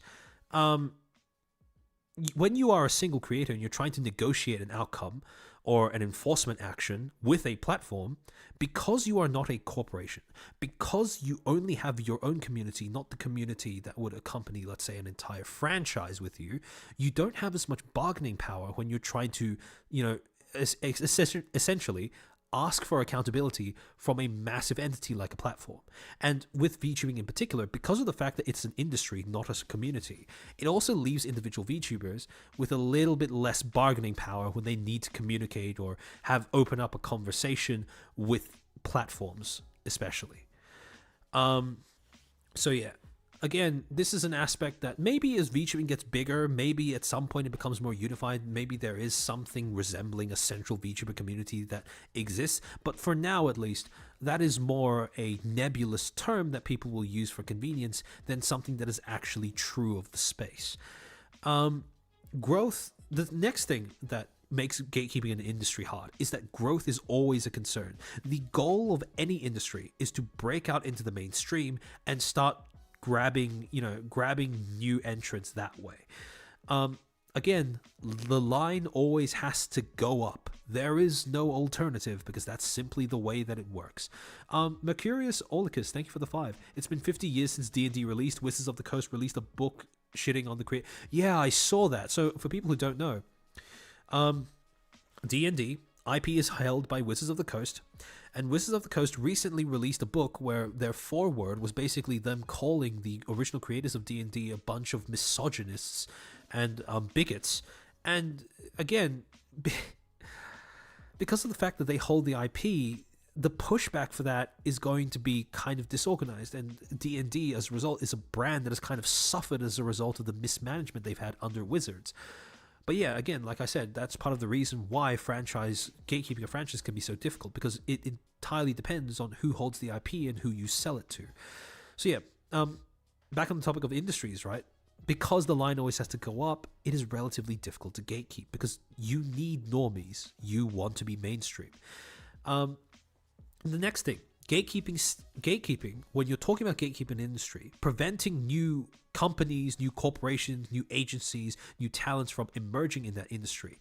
The main tools that are used to gatekeep that are industry standards, hiring practices, and market share.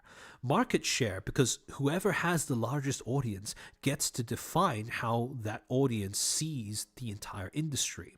Hiring practices, because the people who you bring onto your company in order to sort of like run everything, that will end up defining how your industry looks in the long run as well. Also, things like industry standards. What is acceptable before someone is considered a major competitor or a major entity in your particular area of business? For example, with HoloLive, the reason why we all collectively on February 5th looked at Niji with such derision and horror was partially because that they did not live up to a standard that had been set for the industry.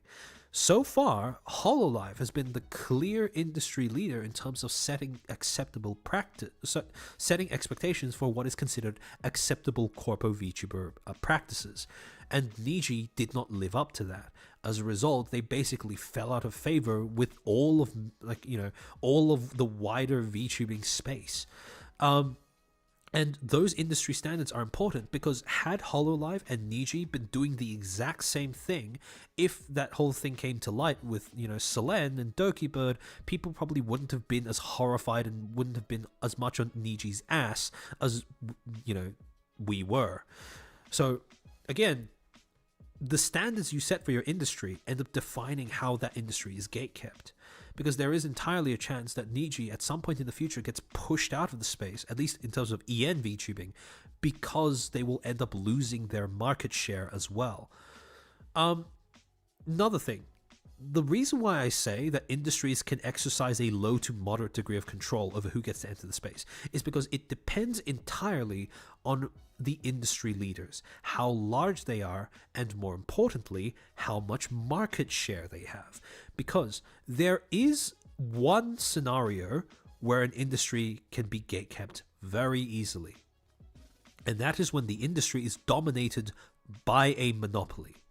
By definition, you never, ever want an industry to reach that point. Because even though when an industry is dominated by a monopoly, they get more, a larger degree of control over who gets to enter the space. Monopolies are usually, overwhelmingly, the case that they will be bad for consumers, bad for the people who work in there, bad for anyone who isn't just like a corporation trying to make profit, right? So again, the only time that an industry is easily gatekept is when there is a monopoly, and that is also part of the reason why, as someone with a vested interest in seeing VTubing do well, seeing VTubing grow as an industry, I want large indies like Shy Lily, like Dokibird, to be able to grow massively to the point where they have massive amounts of influence over the way that people see VTubing.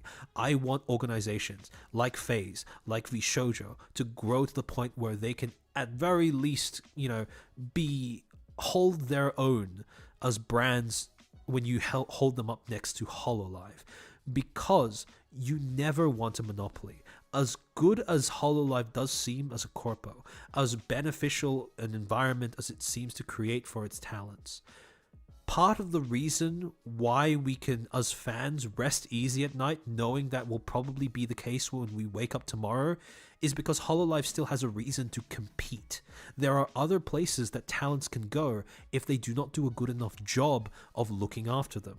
And you need that kind of competition in an industry. Yeah, like Mythic as well. Yeah.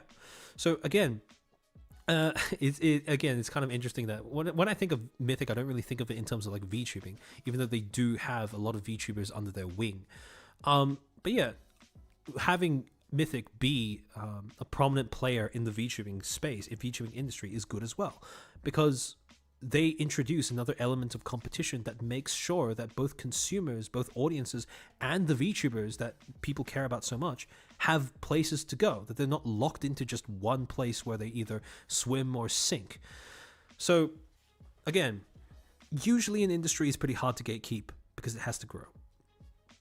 And to that particular point, I want to go into more detail on examples of successful gatekeeping and failed gatekeeping when it comes to like franchises and industries. So, an example of franchising, successful gatekeeping of a franchise. This is one that I brought up before as well. Chainsaw Man. And this is yet another example of the gatekeeping being a natural part of just pushing out new content. Chainsaw Man, in particular, regularly has purges where Fujimoto, the man himself, decides to, explore, portray, whatever, some fucked up aspect of just living life in general. And as a result of that, people who are incapable of separating fiction from reality, of recognizing the nuance between depicting something and condoning it, are naturally washed off of the fan base because they are ejected along with the wave of new content. So, you actually saw this happen in real time whenever, like, in chapter 167 in particular, the hand job chapter. If you don't know what that is, look it up. It's kind of kind of funny. So essentially what happened was, there was a scene where, well, okay, so to set the stage, right, Fujimoto goes on break. 1 or I think 2 weeks passed, no word. Chainsaw Man fans were, waiting with bated breath, not knowing where he was going to take this manga. And then, lo and behold, he releases it with an Evangelion chapter, where essentially the main protagonist receives a handjob with dubious consent by a girl possessed by a demon, right? Just that premise in and of itself, right? And a lot of people were really like hung up on the fact that one of the central panels of the chapter was just someone's hand covered in juice. So the fact that this was the thing that was like, defining the collective, all of Twitter's impressions of this chapter, ignoring all of the underlying themes or whatever, was comical for me to watch as someone who, like, tries their best to actually read Chainsaw Man instead of just look at the funny pictures. But yeah, a lot of people didn't have that same ability to, like, a lot of tourists didn't have that same ability to understand that just because Fujimoto was depicting something unhinged or uncomfortable or, to be honest, a little fucked up, that didn't mean that he was condoning it. And you could see in real time on Twitter, a lot of these people finally gain consciousness for the first time and go like, how do you portray Denji's struggle with his own hypersexuality in one chapter to writing and illustrate him getting, assaulted in the next? Not realizing that, again, yes, you can argue that, Denji was being, like, assaulted, but that doesn't mean that Fujimoto was doing it for no reason or just for gratuitous shock value. And you can also see this happen with the way that cosplayers, and you also have regular purges of, like, cosplayers who only come in because they look at a character, they think they're kind of hot, but then when they actually start reading the thing, they realize, oh, damn, this character's fucked up. And as a result, because they're also incapable of critically thinking about how, fucked up things are portrayed, they're like, oh no, this character's fucked up, I cannot cosplay them at all. And you'd have them drop off as well. So this was a really big thing in Chainsaw Man Part 1 with Makima, and Chainsaw Man Part 2 with Yoru. If those names make no sense to you, if you're interested in Chainsaw Man, I would recommend that you go check out the series. It's one of those series where it will regularly depict fucked up parts of just existing as a human, but it doesn't do so for no reason. There's always a a narrative reason for Fujimoto to show these things, and it's a narrative reason that in this particular case, a lot of a lot of activists and inquisitors could not really keep up with. Blade, thank you for the 10. Niji had a chance to be like Holler in the EN side with a grain of salt. If Niji just accept Pomu and Selen's thing, their communities, they could have had more money and audits, more sponsors. Yeah.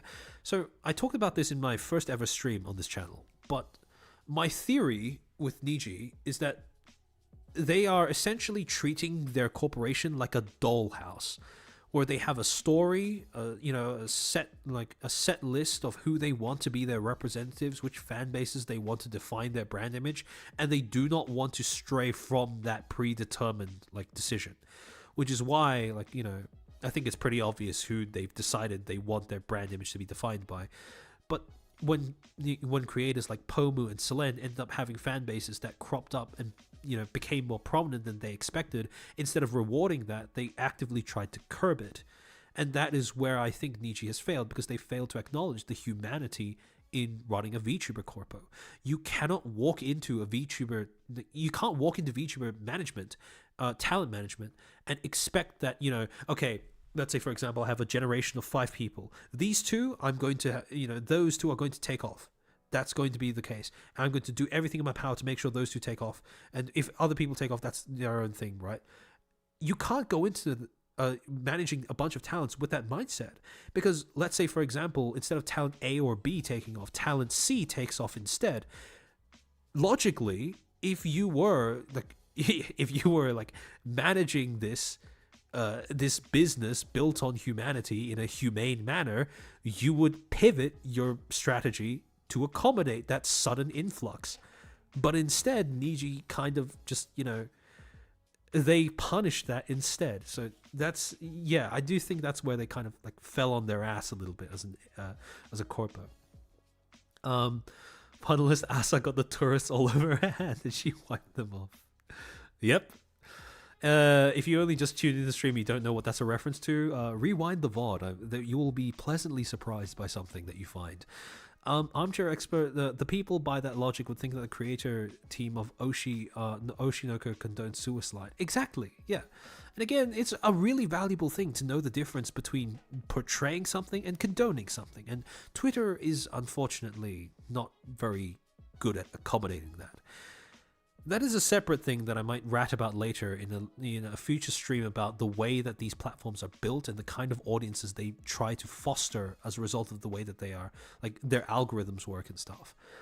But for now, I want you to, again, I shit on Twitter very regularly, and for good reason, because that platform is not designed to accommodate nuance. It's just, again, every aspect of the way that that's put together, the UI, the way that posts are seen and spread, it's not designed to allow people to read past just one or two sentences of what you say. So I always find it extraordinarily frustrating that so many industries take Twitter seriously as a source, as a method of communication, when that is the last thing that Twitter is designed to facilitate. Michi Lordy, thank you for the 10. I think indies like Shy Lily and Doki will definitely be massive players in the industry, if not already. Look at Doki, who wanted to bring EN speaking tubers together and make it real with WrestleTuber. Yeah, exactly. Yeah, you're absolutely right in terms of both of them. I think that, well, they already are like massive like tubers. Shy Lily in particular is like flexing her muscles in new areas of content creation by releasing like a new original song as well with the rest of the Bikini Bottoms gang. So, I mean, I haven't checked out the song yet in its entirety, but for the tiny tune in the trailer it definitely sounds like something I would listen to in my free time. So I will be taking that out. Amelia Watson would be punished by Niji. JV, thank you for the 50. Yeah, I do agree. Azahara, frustrating. Is he like Kyusha? Wait, what do you mean by that?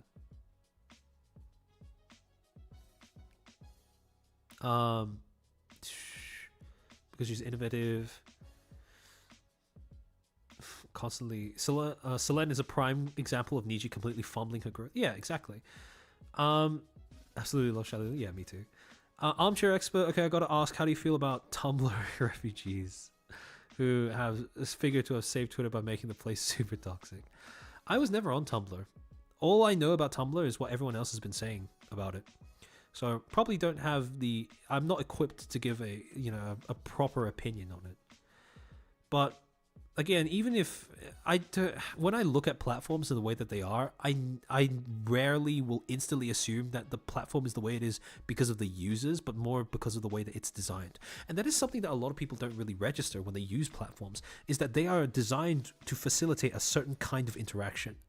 And this is the kind of thing where I do feel like, for that reason alone, media degrees are something that should be free to everyone, because that is the thing that, media degrees teach you to think about. Twitter is not just bad because of the users. The users have bad behavior rewarded because of the way that the platform is made. I'll do one more super chat and then we'll move on. Blade, thank you for the 10, bro. I had that idea of Niji controlling talents, aka doll-like inspirations, was debating in works of the diss tracks against Niji, and then there's grades in terms along the lines of the recent stuff. Then there's grads and terminations along the lines.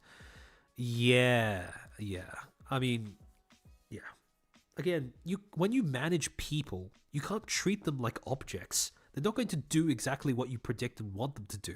And when they do something different, when you are surprised by something, you have to be able to adapt while still treating them like people. If you don't do that, then you're just going to fail as a business. Even though it might take you years to fail, it'll get there eventually. Another example of a franchise that has actually failed to gatekeep itself Star Wars. Now, one of the so I talked about red flags when it comes to recognizing that fandom is on its way out. One of the largest red flags, and this is something that I brought up in Legal Mindset stream as well, or someone, I think the user's name was Turkey Baked, brought up in a super chat.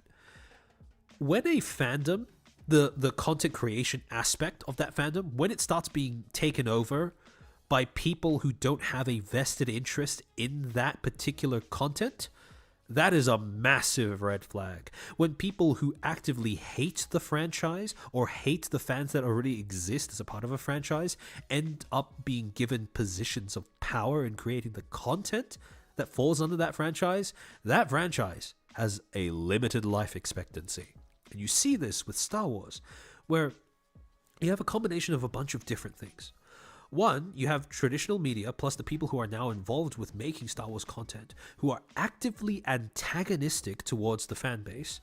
Two, you have things like wasted concepts or ideas that could have been interesting but are simply not executed on because, again, they lack context for the world, the themes, etc. that go into that franchise before they had access to it, that went into that franchise before they had access to it. And then finally you have sheer incompetence, right? Just real in the case of like Star Wars, like movie franchises, awful writers who cannot string together a coherent plot or compelling characterization to save their lives. And as depressingly so in Hollywood, this is almost always covered up under the pretext that it is for the sake of diversity. An entire generation has now been Pavloved by Hollywood into associating diversity, inclusiveness with incompetence, because instead of acknowledging the lack of skill, the lack of technical skill, the lack of creative vision, the lack of originality that defines the product that is being pushed out to fans and audiences, these corporations, Disney especially, as a massive offender of this, have decided to defend that under the pretext of inclusivity, of diversity. And that is destructive both to attempts to, approve of diversity or normalize diversity, and also destructive to the IPs that they are sinking in their attempts to do this. So again, when you look at franchises that have died as a result of failure to gatekeep, Star Wars is a quintessential example of that. Activists and inquisitors have infiltrated that particular franchise. Perverts have infiltrated that particular franchise. And again, I say activists not because they claim to advocate for diversity. That's not what's going on at all. Because again, the activists that have made Star Wars a thing, they don't care about the audience beyond just seeing them as, piggy banks to finance their own movies. And this is essentially a problem that has now baked itself into the DNA of Star Wars as a franchise. So when you're thinking about gatekeeping failures in terms of franchises, you don't really need to look that much further than Star Wars. Mercurius or Orlicus, thank you for the 2. See that with The Witcher and Doctor Who as well. Yeah. And as we'll get into later on in the stream, when you are trying to defend these franchises from perverts, from activists, from inquisitors, there are very set do's and don'ts that you don't in terms of the way you want to gatekeep, right? And there is a very common bait tactic that these bad tourists will use to try and, how do I say, divert your attempts to gatekeep properly. So, moving on to industries. An example of an industry that has failed to gatekeep itself from bad actors. Gamergate. Gaming as a whole. Now, this has been because of a number of reasons, right? First, the perverts. The corporations that got into gaming and view it only as an infinite money printer.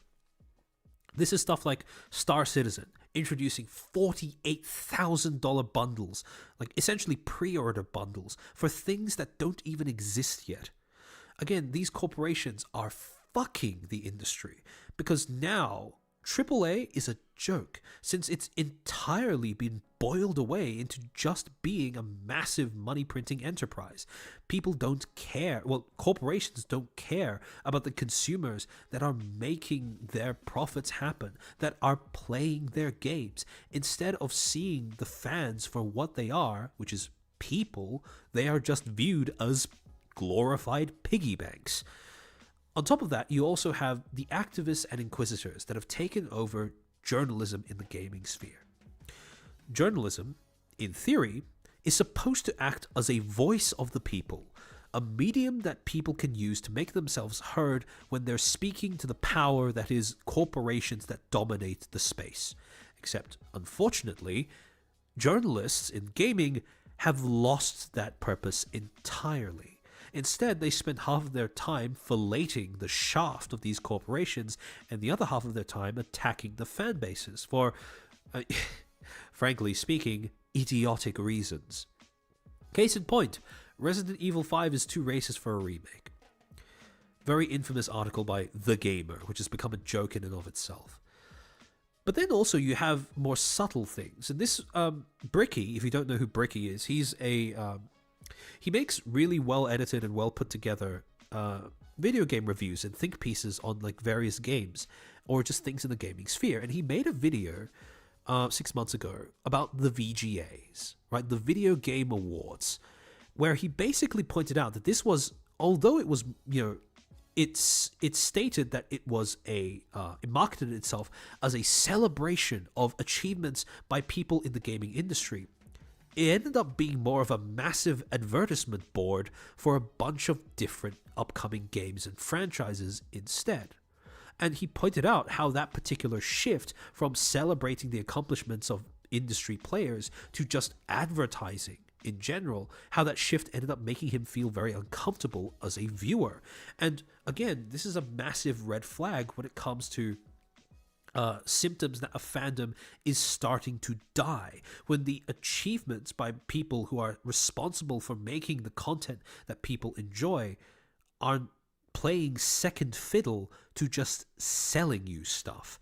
This is a sign that perversion is becoming a deeply rooted problem in a particular industry. Blade, thank you for the 5. The sad thing is that true Star Wars fans possibly hated on Star Wars canon, but loved the Star Wars Legends. Even Qui-Gon's actor hated it. Liam Neeson. Yeah. Again, this is like what will usually happen when franchises are taken over by people who hate it, is that those people will start, essentially unraveling all of the decades of work that go into establishing a story and world. So yeah, that is very much the case with Star Wars. So, as another example of an industry failure, this is very closely connected with gaming, is the industry of games journalism. Like I said before, games journalism has been taken over by people who have no interest in taking actual corporations to task. They are deeply wrapped up in bed with the corporations that are putting out garbage content. And on top of that, they also have a bone to pick with your average gamer. They attack the fan bases of popular IPs. They widely proclaim that the hatred they get from these fan bases is completely unjustified, while completely glossing over their own failures as a journalist. And what they do is they just create an entire atmosphere of hostility and, totally devoid of communication. So, you have these two articles from, I think The Gamer is just the best case study I can use for how much this entire industry has fallen. The whole thing of it's time to start trusting video game reviewers right up against, hi, I'm an idiot who's mad about everything in video games except the layoffs. By the way, with the whole Assassin's Creed Shadows thing, Ubisoft has basically confirmed that they stole a design from a historical reenactment, historical Japanese reenactment group, to use in their promotional material and in the game itself. Now, when a lot of people were getting on Ubisoft's ass for having Yasuke be like a black samurai, right? A lot of people were saying that, oh, people are just, like, people are just essentially just making a fuss about something to do with race. And yeah, sure, maybe some of the criticisms were to do with that. But it becomes very obvious that this move was not done in good faith in the, in the interests of being historically accurate. Because a company that decides to rip off people from that culture, and an organization in that culture that is dedicated to preserving the culture and history of that particular place, a company that would rip them off, like in terms of just using their materials for whatever in their own like promotion, in their own gameplay, that is not the same company that cares about historical reenactment. I do not think that anyone at this point can mistake this for an attempt at being true to history. There's also an emerging debate that's starting to crop up around how Yasuke's whole, the historicity of Yasuke as a figure is very questionable to begin with. So again, it seems to be very much an attempt by Ubisoft, a very cynical attempt at inserting the appearance of diversity as a cover for horrible business practice. Because if you look at the whole pre-order deals with the way that, Assassin's Creed Shadows is releasing, that shit's egregious. So yeah. Anyways. So, the other, as a tie-in to the whole failure of games journalism in particular is something that I want you to keep in the back of your minds when you're looking at the way that journalists interact with VTubing. Because the thing is with journalism, or journalists, is that journalists essentially function as gatekeepers of normieism. As a result of that, there are times when journalists can exhibit some of the worst traits of bad gatekeeping in the way that they choose to engage with what they perceive to be a new industry player, or even a new industry in general, entering into the space of mainstream media. The reason why I bring this up as very important is because when VTubers attract mainstream media attention, there has been a trend that has been cropping up every time it's come up. If you don't know what this is basically one time where Vebe and Fruit ended up being interviewed on UK television. This was an article in the Washington Post about how Iron Mouse became the largest streamer on Twitch, or one of the largest streamers on Twitch. And this is something a lot of you will probably recognize. The recent article that was written by the LA Times about, the LA Dodgers, and in particular Gura being a central focus of that particular collab. In all three of these cases, VTubing is presented as an alien phenomenon that is, coming into the mainstream. VTubing is always presented as an oddity to be, stared at, or something that, people need extensive explanation in order to understand. And this is no accident, right? VTubing right now, as an industry, is regarded by mainstream media as an outsider. Now, there are more things that I could say about journalism, questionable journalistic practices, but I don't want to spoil the stream that I've got coming up next week, where I talk about that in more detail. But in general, right, because media is positioned as a gatekeeper of normieism, that is the reason why there are at times occasions where media, mainstream media, ends up exhibiting the worst traits of bad gatekeeping, like approaching everything with a sense of judgment and prejudice, like, presenting people as very clear outsiders, making it, signaling to their audiences that the thing that is being discussed in the article is odd, or should be excluded, or should be regarded from the position of someone excluding them from a mainstream conversation. So, on top of that though, at the same time as being gatekeepers of mainstream media, news organizations also function as professional tourists. The entire business model of journalism revolves around tourism. And this is for a couple of reasons. First, in a lot of newspapers, they will have journalists whose task it is to act as what is called a culture reporter. specifically an internet culture reporter, a gaming cultural reporter. And what that job description means is basically they need to have an opinion on everything that's going on in like a particular space. They need to be able to talk about the quote unquote culture of that space.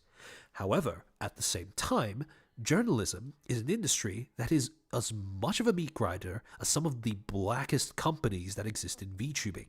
So, with journalism, what happens is that every journalist has two gods, their editor and their deadlines. So, what happens is, every time a journalist puts pen to paper, they are pressured to come up with a regular stream of stories in accordance with a certain release schedule to which their publications have to adhere to.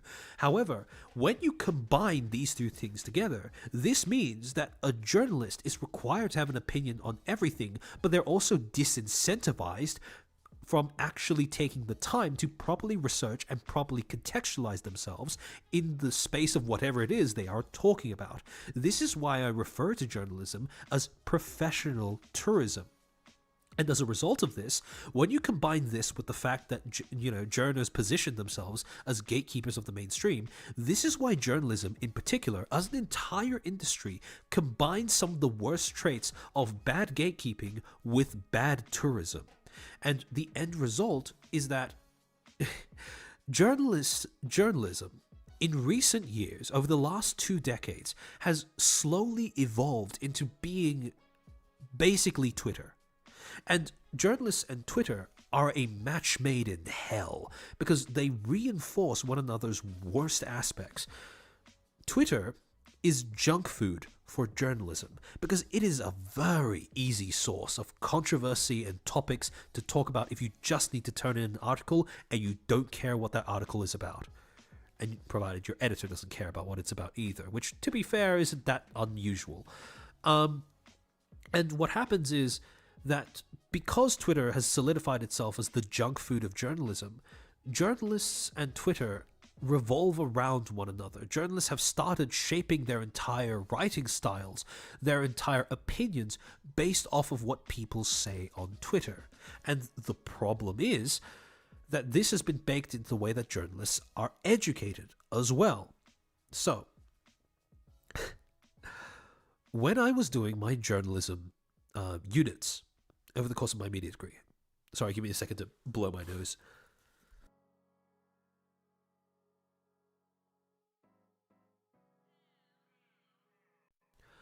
When I was doing my journalism unit, one of the first, so not even one of, the first assessment we were given involved us having to make a Twitter and then use something we saw off of Twitter as a basis to write a news article. So again, this might have just been my uni, but seeing as how, the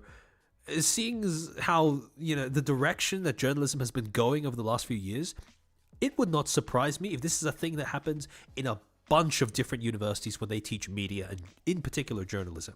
So again, Twitter and journalism is, they're tied together even as early as when these journalists are just being media trained, right? When they're just doing a unit of a degree in media and journalism. So yeah, a lot of people in chat are like kind of in disbelief, but yeah, Twitter was unironically a part of the way that we were educated. So again, the task, and I remember this really clearly, there was a line in the assessment notification where it basically said, when writing an article headline, it does not need to be accurate, it just needs to be engaging.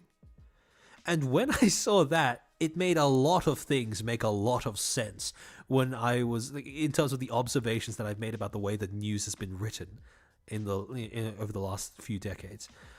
So, again, if you read journalists, journalist articles, especially in gaming, right, and you start to think, it kind of sounds like they are writing as a Twitter user for Twitter users, that might be why. And again, all of this is stuff I'm going to talk about in more detail next week. If you haven't seen The Waiting Room, I have one put up for just talking about the ethics of journalism. how that seems to be a dying part of it, and how you criticize unethical journalism. So, with this in mind, right? Again, it might seem a little doom and gloom for me to walk in and just say journalism bad and kind of become a bit of a doomsayer with regards to journalists starting to pay attention to VTubing. But I say this because I have a vested interest in VTubing. Journalism, as a business model, does not incentivize proper research. It does not punish bad actors, because when you write something that is provably false, at best what happens is that the article will be amended, and then an editor will include a note at the bottom of the article which no one will ever read, because articles are not written to be read twice. So again, it is a model that has poor accountability and incentivizes bad research practice. And the reason why I warn all of you of this is because inevitably journalists will start paying attention to VTubing as an industry. And sure, there will be some that try to do proper research before, talking about the space. Although their role is a little redundant because we have people like Rima, Nosagi, and False, and Kyo, and Lydia already. But, they will come. And when they do come, I don't think they will be... Well, okay. As much as I would prefer to give them the benefit of the doubt, that is a level of naivety that I no longer have access to because I've received the training that I have. So I just want to go off on a little bit of a prediction of what I assume will happen once journalists enter this space.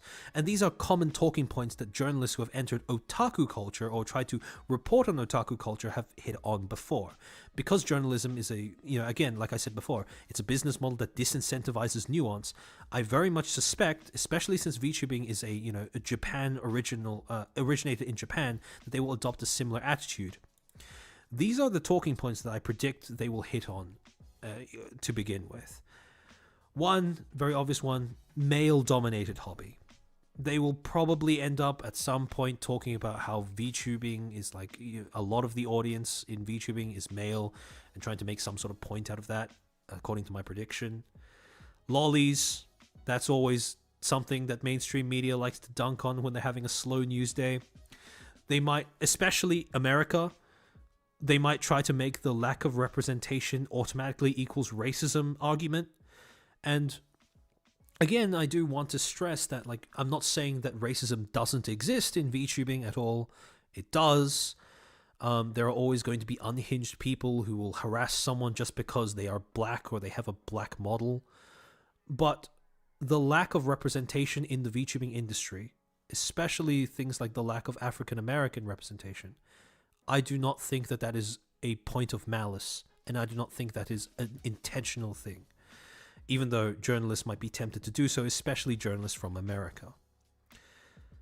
The reason why I kind of push back against that in particular is because VTubing, as a result, you have to kind of think of it as something that is a phenomenon that has spread over the rest of the world, starting from Japan, starting from Asia. And as a result of that spread, American culture, American citizens or whatever, they have a bit of a slow start when it comes to getting on the bandwagon for VTubing. And because African Americans are still Americans, they will be receiving a slow start as well. So right now, there isn't a lot of African American representation in VTubing. But I predict that will change.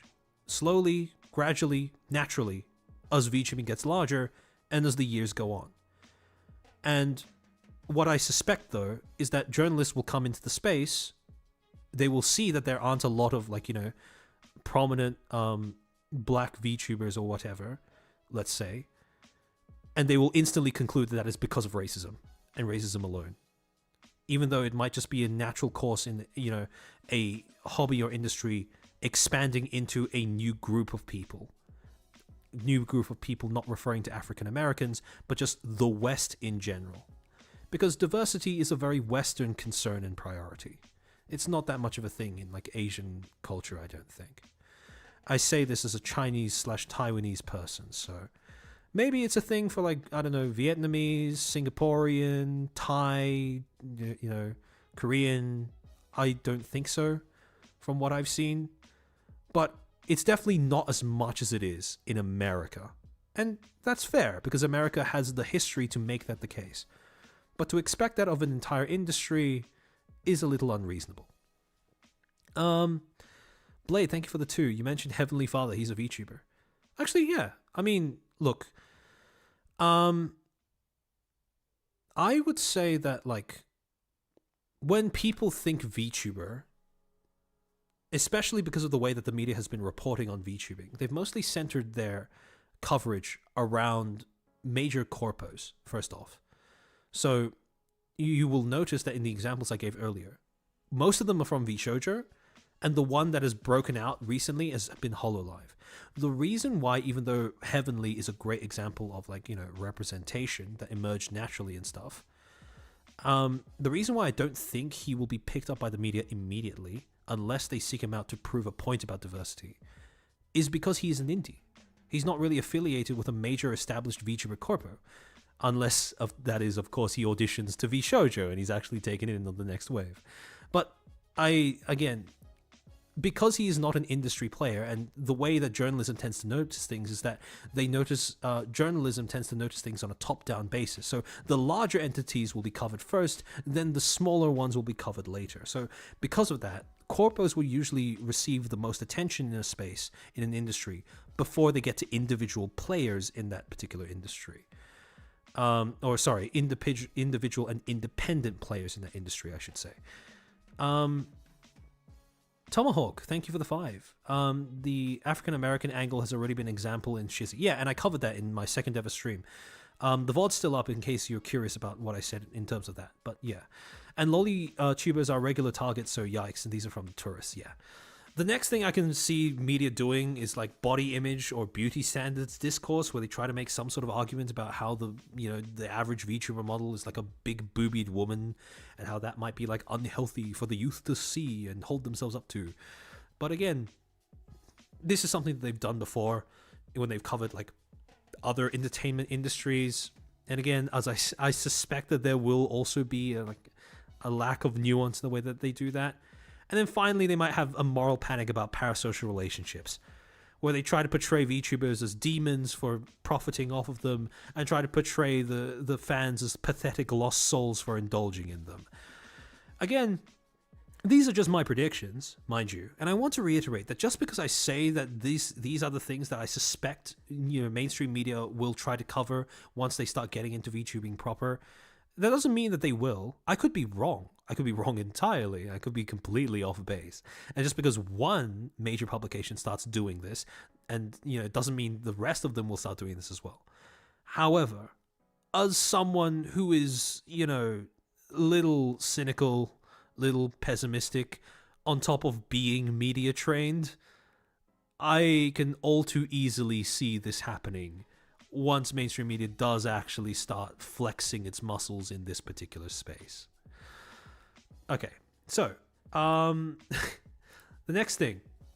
All right, when it comes to defending yourself against bad actors, in particular, if you want to defend yourself against the media, right, mainstream media, what will commonly happen is that people kind of get trapped in this constant cycle of calling the media woke, and then the media calling them bigots. And then this cycle perpetuates ad nauseum until all meaning is lost and nothing gets done. And this is the main thing that I want to bring to your attention when it comes to what you should do when it comes to defending yourself against bad actors who enter your space with the intention of corrupting your fandom, punishing your fan base, and or trying to convert people into a cause that is entirely divorced from whatever your fandom originated around. This is a diagram that I went over on Legal Mindset stream as well, where what will often happen with these bad actors, journalists are especially guilty of this, Disney is especially guilty of this, is they will have deficiencies and, how do I put this? Deficiencies and bad intentions that they will try to disguise or try to, cover beneath a shield of their personal identity. These will be things like, their gender identity, their sexuality, their race, their allegiance to a larger cause in the world, or even something as simple as their degree of education. So they will hold up all of these personal traits and attributes as justifications for what they're doing, in the hopes that you will instantly associate the poor quality of the work that they're putting out with the traits that they proclaim caused them to put out that poor quality of work. So again, the thing is, when you are trying to attack these efforts to corrupt the thing you love, the fan base you love, you never want to launch a personal attack against the bad actors. You never want to make the mistake of saying that the reason why they're putting out poor quality of work is because of stuff like their gender, their sexuality, their race, their allegiance to something, or their degree of education. Because it is never those things that is the actual cause of the way that they are engaging with media or with you the way that they are. It's always the stuff that they're trying to hide beneath it. Things like claiming to be morally superior to you. Things like condescending to you. Things like being paternalistic towards your fan base. Paternalism meaning to restrict the freedoms of someone under the pretext that it's for their own good, right? So this is stuff like censorship, trying to tell artists what they can and can't draw, that kind of stuff. So, and on top of that, you have things like corporate cynicism, the idea that all they do is see your hobby, see your favorite creator as nothing more than a money-making machine.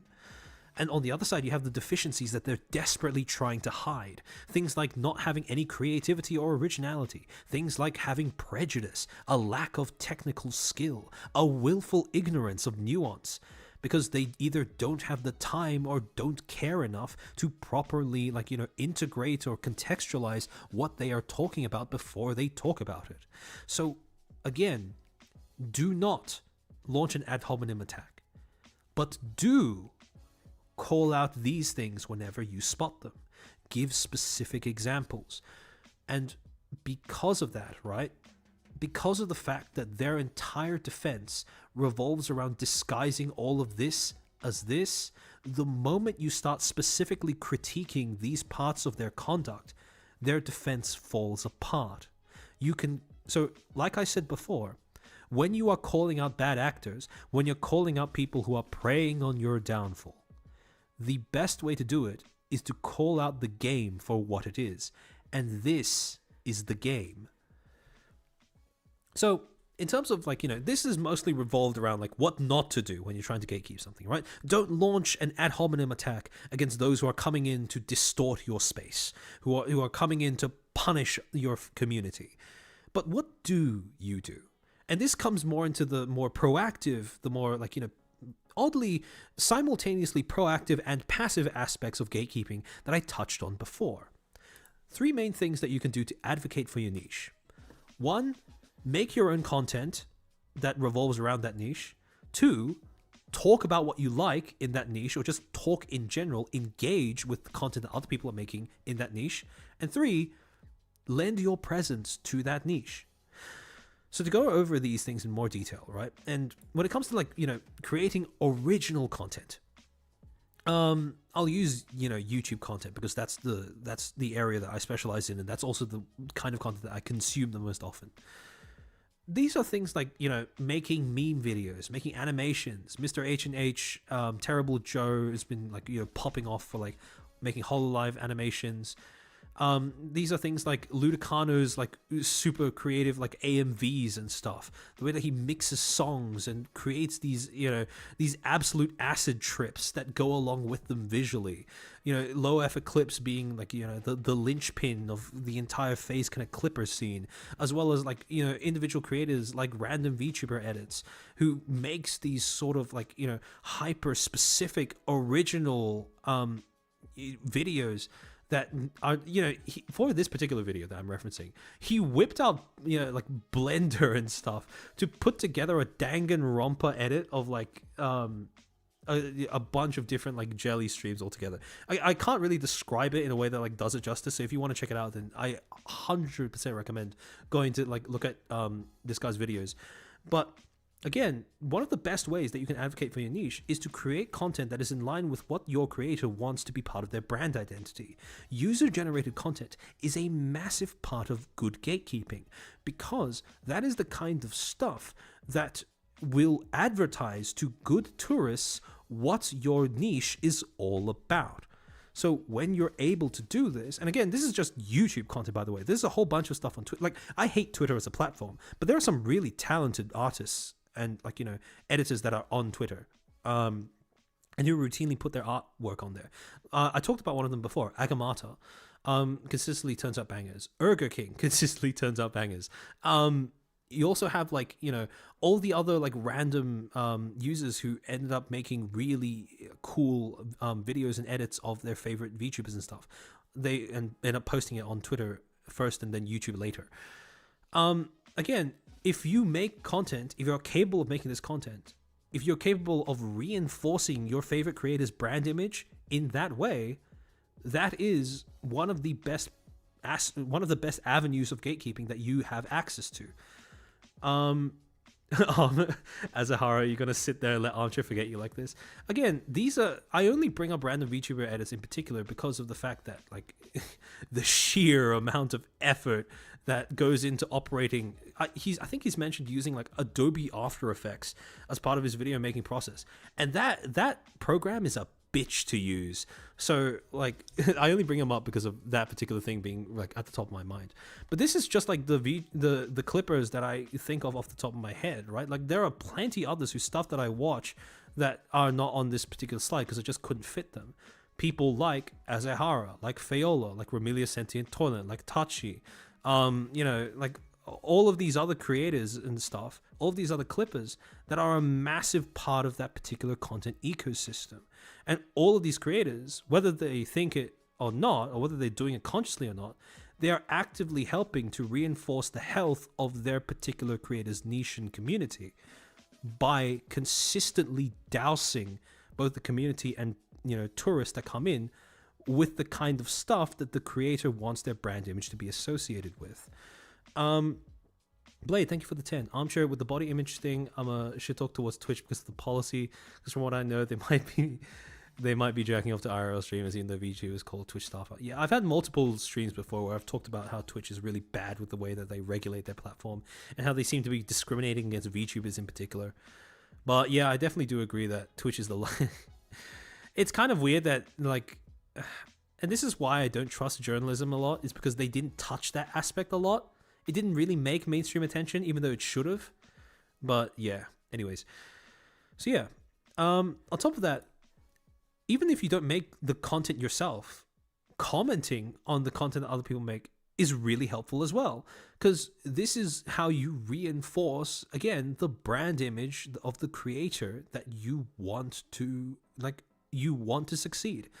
This is one of my favorite comments of all time. This is in response to the Ludicano video about sticking out your gut for for Narizzler. The utter brain rot that was broadcast live to the JP Bros as well. It's just someone coming in saying, "I now understand why Bibu was jailed." It's just the perfect comment in my mind. And then also on one of Rima's videos, her video essay on the Project Melody, the exploitation of Project Melody, blackmail, extortion, and harassment. With Agamata just commenting, like, you know, it's always odd when someone discovers a better, safer, more efficient option to deal with something and reject it out of the fear of the competition instead of adopting it. Again, just another message that engages with the content while also reaffirming part of the creator in question's brand identity. Melody being an innovator. The fact that, again, part of her brand identity comes from her origins as someone who was just trying to like succeed in her particular niche on the platform that she was operating with, and kind of getting shit on by other people who shared that platform for no reason other than resentment at the fact that she'd figured out a way of essentially doing their job better than they were doing it. So yeah. Jacob Foxfires, thank you for the 10. One thing to come to mind is Deep Rock Galactic. They are like a cult in a good way, where they advocate for the game while screaming rock and stone. Exactly. right? Yeah. Actually, yeah, Deep Rock Galactic is a great example of that. And to some extent, Helldivers is as well, because I mean, it takes a special kind of fan base to force a corporation to go back, or at least apparently go back on, you know, a business decision they would made, a consumer unfriendly business decision that they would have made otherwise. But yeah. So again, if you can't make original content, just engage with the content that other people make. Comment and stuff. Make jokes, make memes. All of that is helpful when it comes to just, you know, again, gatekeeping proactively via passively reinforcing whatever image your creator wants to put out. And then finally, you have just showing up for events, volunteering for events, stuff like that. And this is the stuff that Pippa was really emphasizing when she was talking about the Offkai situation, where again, if you are unsatisfied with the way that Offkai was run, if you are unsatisfied with the way that Offkai was gatekept, one of the best ways that you can seek to make sure that that doesn't happen in the future, or if not prevent, at least reduce the chances of that happening in the future, is by simply signing up and doing stuff yourself. And the long and short of all of this is that I can tell you guys, I can give you guys different ways of like attacking bad actors, or, you know, shooting down the arguments that these bad actors insist on entering into a space with. But all of your competence at shooting down the words and actions of bad actors will amount to naught if you are not equally capable of articulating the things that you love about the content, the creator, the hobby that you enjoy. Because at the end of the day, and this is, if you take away nothing else from this stream, this is the one thing that I want you to really keep in the back of your mind, really take away from this, is that the best forms of gatekeeping are constructive and not destructive. Like I said, the best way that you can ensure the longevity, the health of your fandom, of your community, of your creator and their career is by broadcasting always and to everyone what is so lovable about the stuff that they make.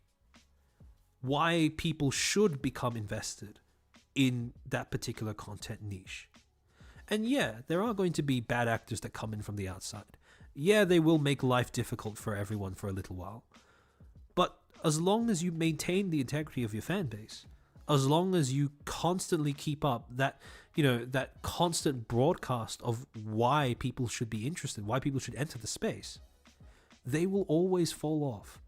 Those bad actors will never gain purchase, because there will be nothing left for them to hang on to in order to continue spreading their message and influence.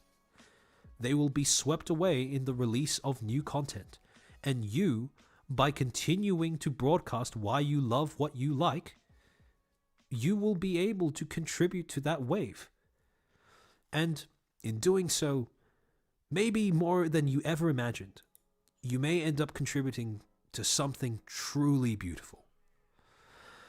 And that's about it. So, The Heretic, thank you for the 5. Deep Rock Galactic is so open that when Botan went from playing it on stream, the DRG Reddit made posts about the oncoming flood and to be nice and inclusive. Yeah, I have seen a lot of games that have that same sort of like really wholesome vibe. Like even just, not even games is it alone, just like shows in general, where the moment they pick up the moment they get a little bit of attention from a large creator who has a fan base that might not be completely integrated with the current fan base, they will, like, you know, actually signal to everyone that's in the fan base there might be new people coming in, try to make things comfortable for them, right?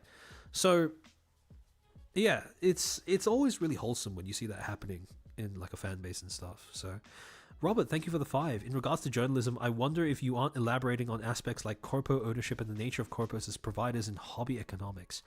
Now, I'm not going to be elaborating on that much detail, especially towards the second point that you raised, corpos as providers in hobby economics, but I will be talking about the whole corpo ownership and the whole, like, you know, being in bed with the corporation you're supposed to hold to account thing that plagues modern journalism in next week's stream. In the end, love is still the answer. It's again, it's kind of cheesy, but it's honestly true because, like I said, right, the thing that will cleanse your fan base is not a purge of like not a purge of tourists or anything.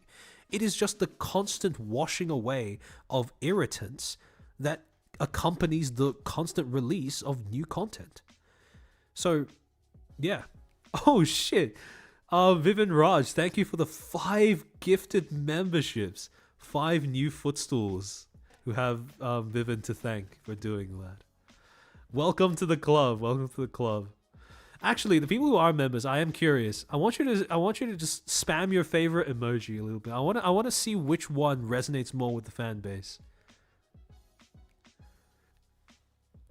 Actually, after all these gifted subs, I probably can just add all the emotes that I already had made. Oh, thank you, Nico Daisy, for becoming a footstool. Welcome to the club. Welcome to the club. Stimulate the love. Actually, on the topic of fan-made content that really helps to reinforce my brand, I want to give a massive shout out to Noxon DG on Twitter. They are an artist that has made some truly banger cursed art of my my avatar. They've made like a Family Guy style chair that actually like moves its cushion as like a mouth when I talk, as well as like a Quagmire toilet version of my avatar. It's been really funny to just send that into my Discord and terrorize my mods with. But yeah. If you haven't seen that stuff, I've reposted it on my timeline as well. But definitely go check out their account and their stuff, because if they keep releasing more art, I for one will definitely be updating myself. a lot of you like the gun. Massive shout out to Goddammit Brain on Kara, who made that particular emote for me. And also, what was it? Insane Works was the name of the artist. They've recently done a rebrand, so let me quickly check to make sure I get the name right before I like plug. Give me a second. Furious work on Instagram for making all the chair variants. So everyone seems to be like halfway between the. I'm seeing a lot of footstools. I have suspicions as to why you guys seem to like that one. I am biased. I'm American. But yeah, the gun seems to be popular. I'm so glad when so basically what happened was Goddammit Brain emailed me with these like already drawn, and the moment I saw them I was like, bro, this shit is funny as fuck. I need those emotes. And yeah, we just went from there. But if you are yourself looking for someone to draw emotes of something, maybe give them a bit of a look, bit of a look-see. Sleepy besties? Maybe. If the man emote was available, I'd definitely spam that. Actually, you know what? I'll add the man emote right now. Hold on, give me a second. I'm gonna switch to the abduction screen while I do that. For those who don't know what the man emote is, go over to my community tab and have a look at my recent post. Actually, I'll add it into the emotes now, so you should be able to use it in a second. Hold on for a moment. Let me add that now. This is not a request, this is a threat. I like all of them. Hey, I'm glad to hear that, Hapini. Let me.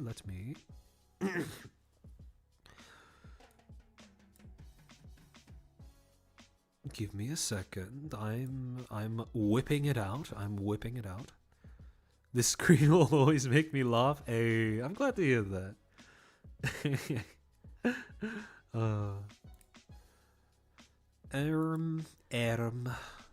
Ah, yes. Okay, excellent. Alright. I am uploading it as we speak.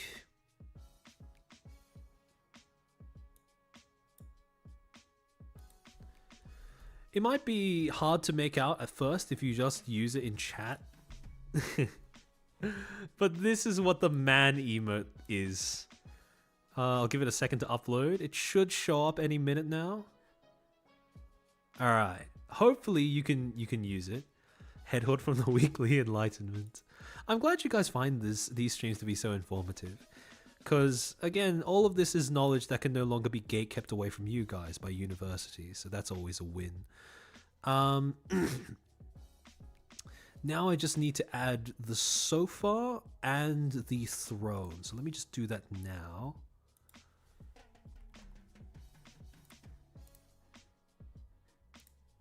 The throne. Okay, there we go. And that should be all of them.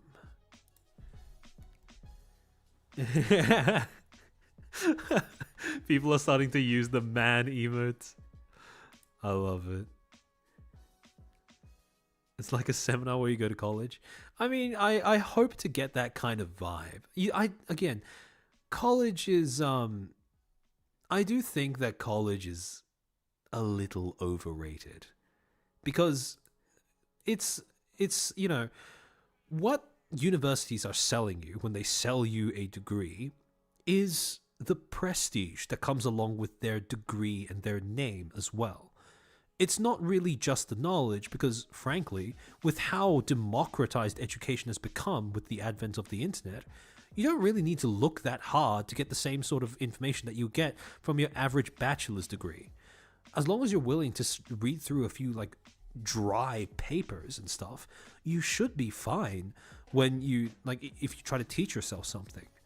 But yeah, man, people seem to be a fan of this particular emote. Oh no, the couch emote's too big. Let me see if I can reduce the size a little bit. Couch-kun, you're too big. Okay, wait, give me a sec. The artist that made these emotes has said to me that if they were to just like look at the commissions that I asked for, like just on the name alone, they have no clue what it is I'm getting at, but it's just like funny anyways, which is exactly the kind of thing that I strive for. Let me see if I can reduce the size somewhat. Oh, Aquarake, thank you for becoming a member. Welcome. You are a Footstool now. I may need to do a little bit of impromptu editing. Countess Lita, yeah. Okay, so there are actually a lot of VTubers who have academic backgrounds and who have done content either in the past or still in the present that revolves around like basically making what they learned and what they taught free to everyone else. Ones that come to mind are like Countess Lita, like Clear 80. But yeah, Mako Fukusame. If you don't know who Clear and Mako are, they're two. They're part of VShojo, which is a four VTuber Australian VTuber group. And Mako has done streams in the past where she's basically done like, if I remember correctly, teaching people stuff about like engineering, coding. But I hope I'm not misremembering that. And Cleo has done streams where she's taught people, basically given lectures about like history and stuff, which is like really cool. Let me export it as. I didn't know that YouTube only allows a maximum size of 1 MB for all of the emotes. So let me see if I can reduce. Oh, this is 4.3 MD. What the hell? Smaller file. What does that do? Oh, it's 1.8. Yikes. This is pain. Oh, Kara, you know Marco? Hey, good. We love hags and knowledge. There does seem to be a very clear correlation between those two things, whether someone's a hag and like whether they do like educational content. Maybe I will join that particular demographic someday as a streamer. Whatever. I'll figure this out later. But later on today, you will all members will be receiving both the throne emote and the couch emote. Couch emote is a favorite of mine. Well, not really a favorite because all of them are my favorite, but you know, very. I just like all of them regardless. But anyways, I'll add the throne emote for now, so you should have access to almost all of them. No. The couch is coming. The couch is coming. People are going to be using the couch. But yeah. It's nice to see people have fun with the man emote. But anyways, if I remember correctly, hold on, let me just quickly look up some stuff. All right. Actually, by the way, does anyone have any questions or anything about any of the topics that we covered in the stream just then? I haven't really been checking chat while I've been uploading the emotes. Knowledge. Also, by the way, just in case any of you who are watching are not subscribed, remember to like and subscribe and look at my community tab, because that's where I put a lot of my content, and a lot of that's where I let you guys know about what's coming up on the channel. Also, join the Patreon. You don't have to be a paid member. I very much appreciate all paid contributions. They do go a long way towards making it easier for me to make long-form content in particular, but it's not essential. And even as a free member, you have access to all of my slides and as a resource that I use in my streams, even if you are just a free member. So, and on top of that, if you have a Twitter, make sure to follow me on Twitter. Because if you don't have a Twitter, don't make one just to follow me. I promise you it won't be worth it, because it is a shit site. But yeah, next week we will be talking about journalistic ethics, and more precisely, the utter lack of journalistic ethics that seems to be present in gaming journalism, with one particularly egregious recent example that I want to use as a case study on how to critique bad journalism to you guys. Which phase memory rating? That's what I'm trying to find out now. I'm doing a bit of a general survey on who is live at the moment. Let me take a peek. Oh shit, Lumi's doing karaoke. I might send you guys there, to be honest. Star Woman Love, Lemon Woman Love. Yeah, that sounds about as good as any. Alright. I've saved the live redirect. Okay, it's locked in. So, thank you so much for coming to this stream. Thank you so much for listening and tuning in. And I hope it's been helpful to you guys. Remember to behave when you enter Lumi's chat. And I'm going to send you off. Thank you for coming. Otsu chair.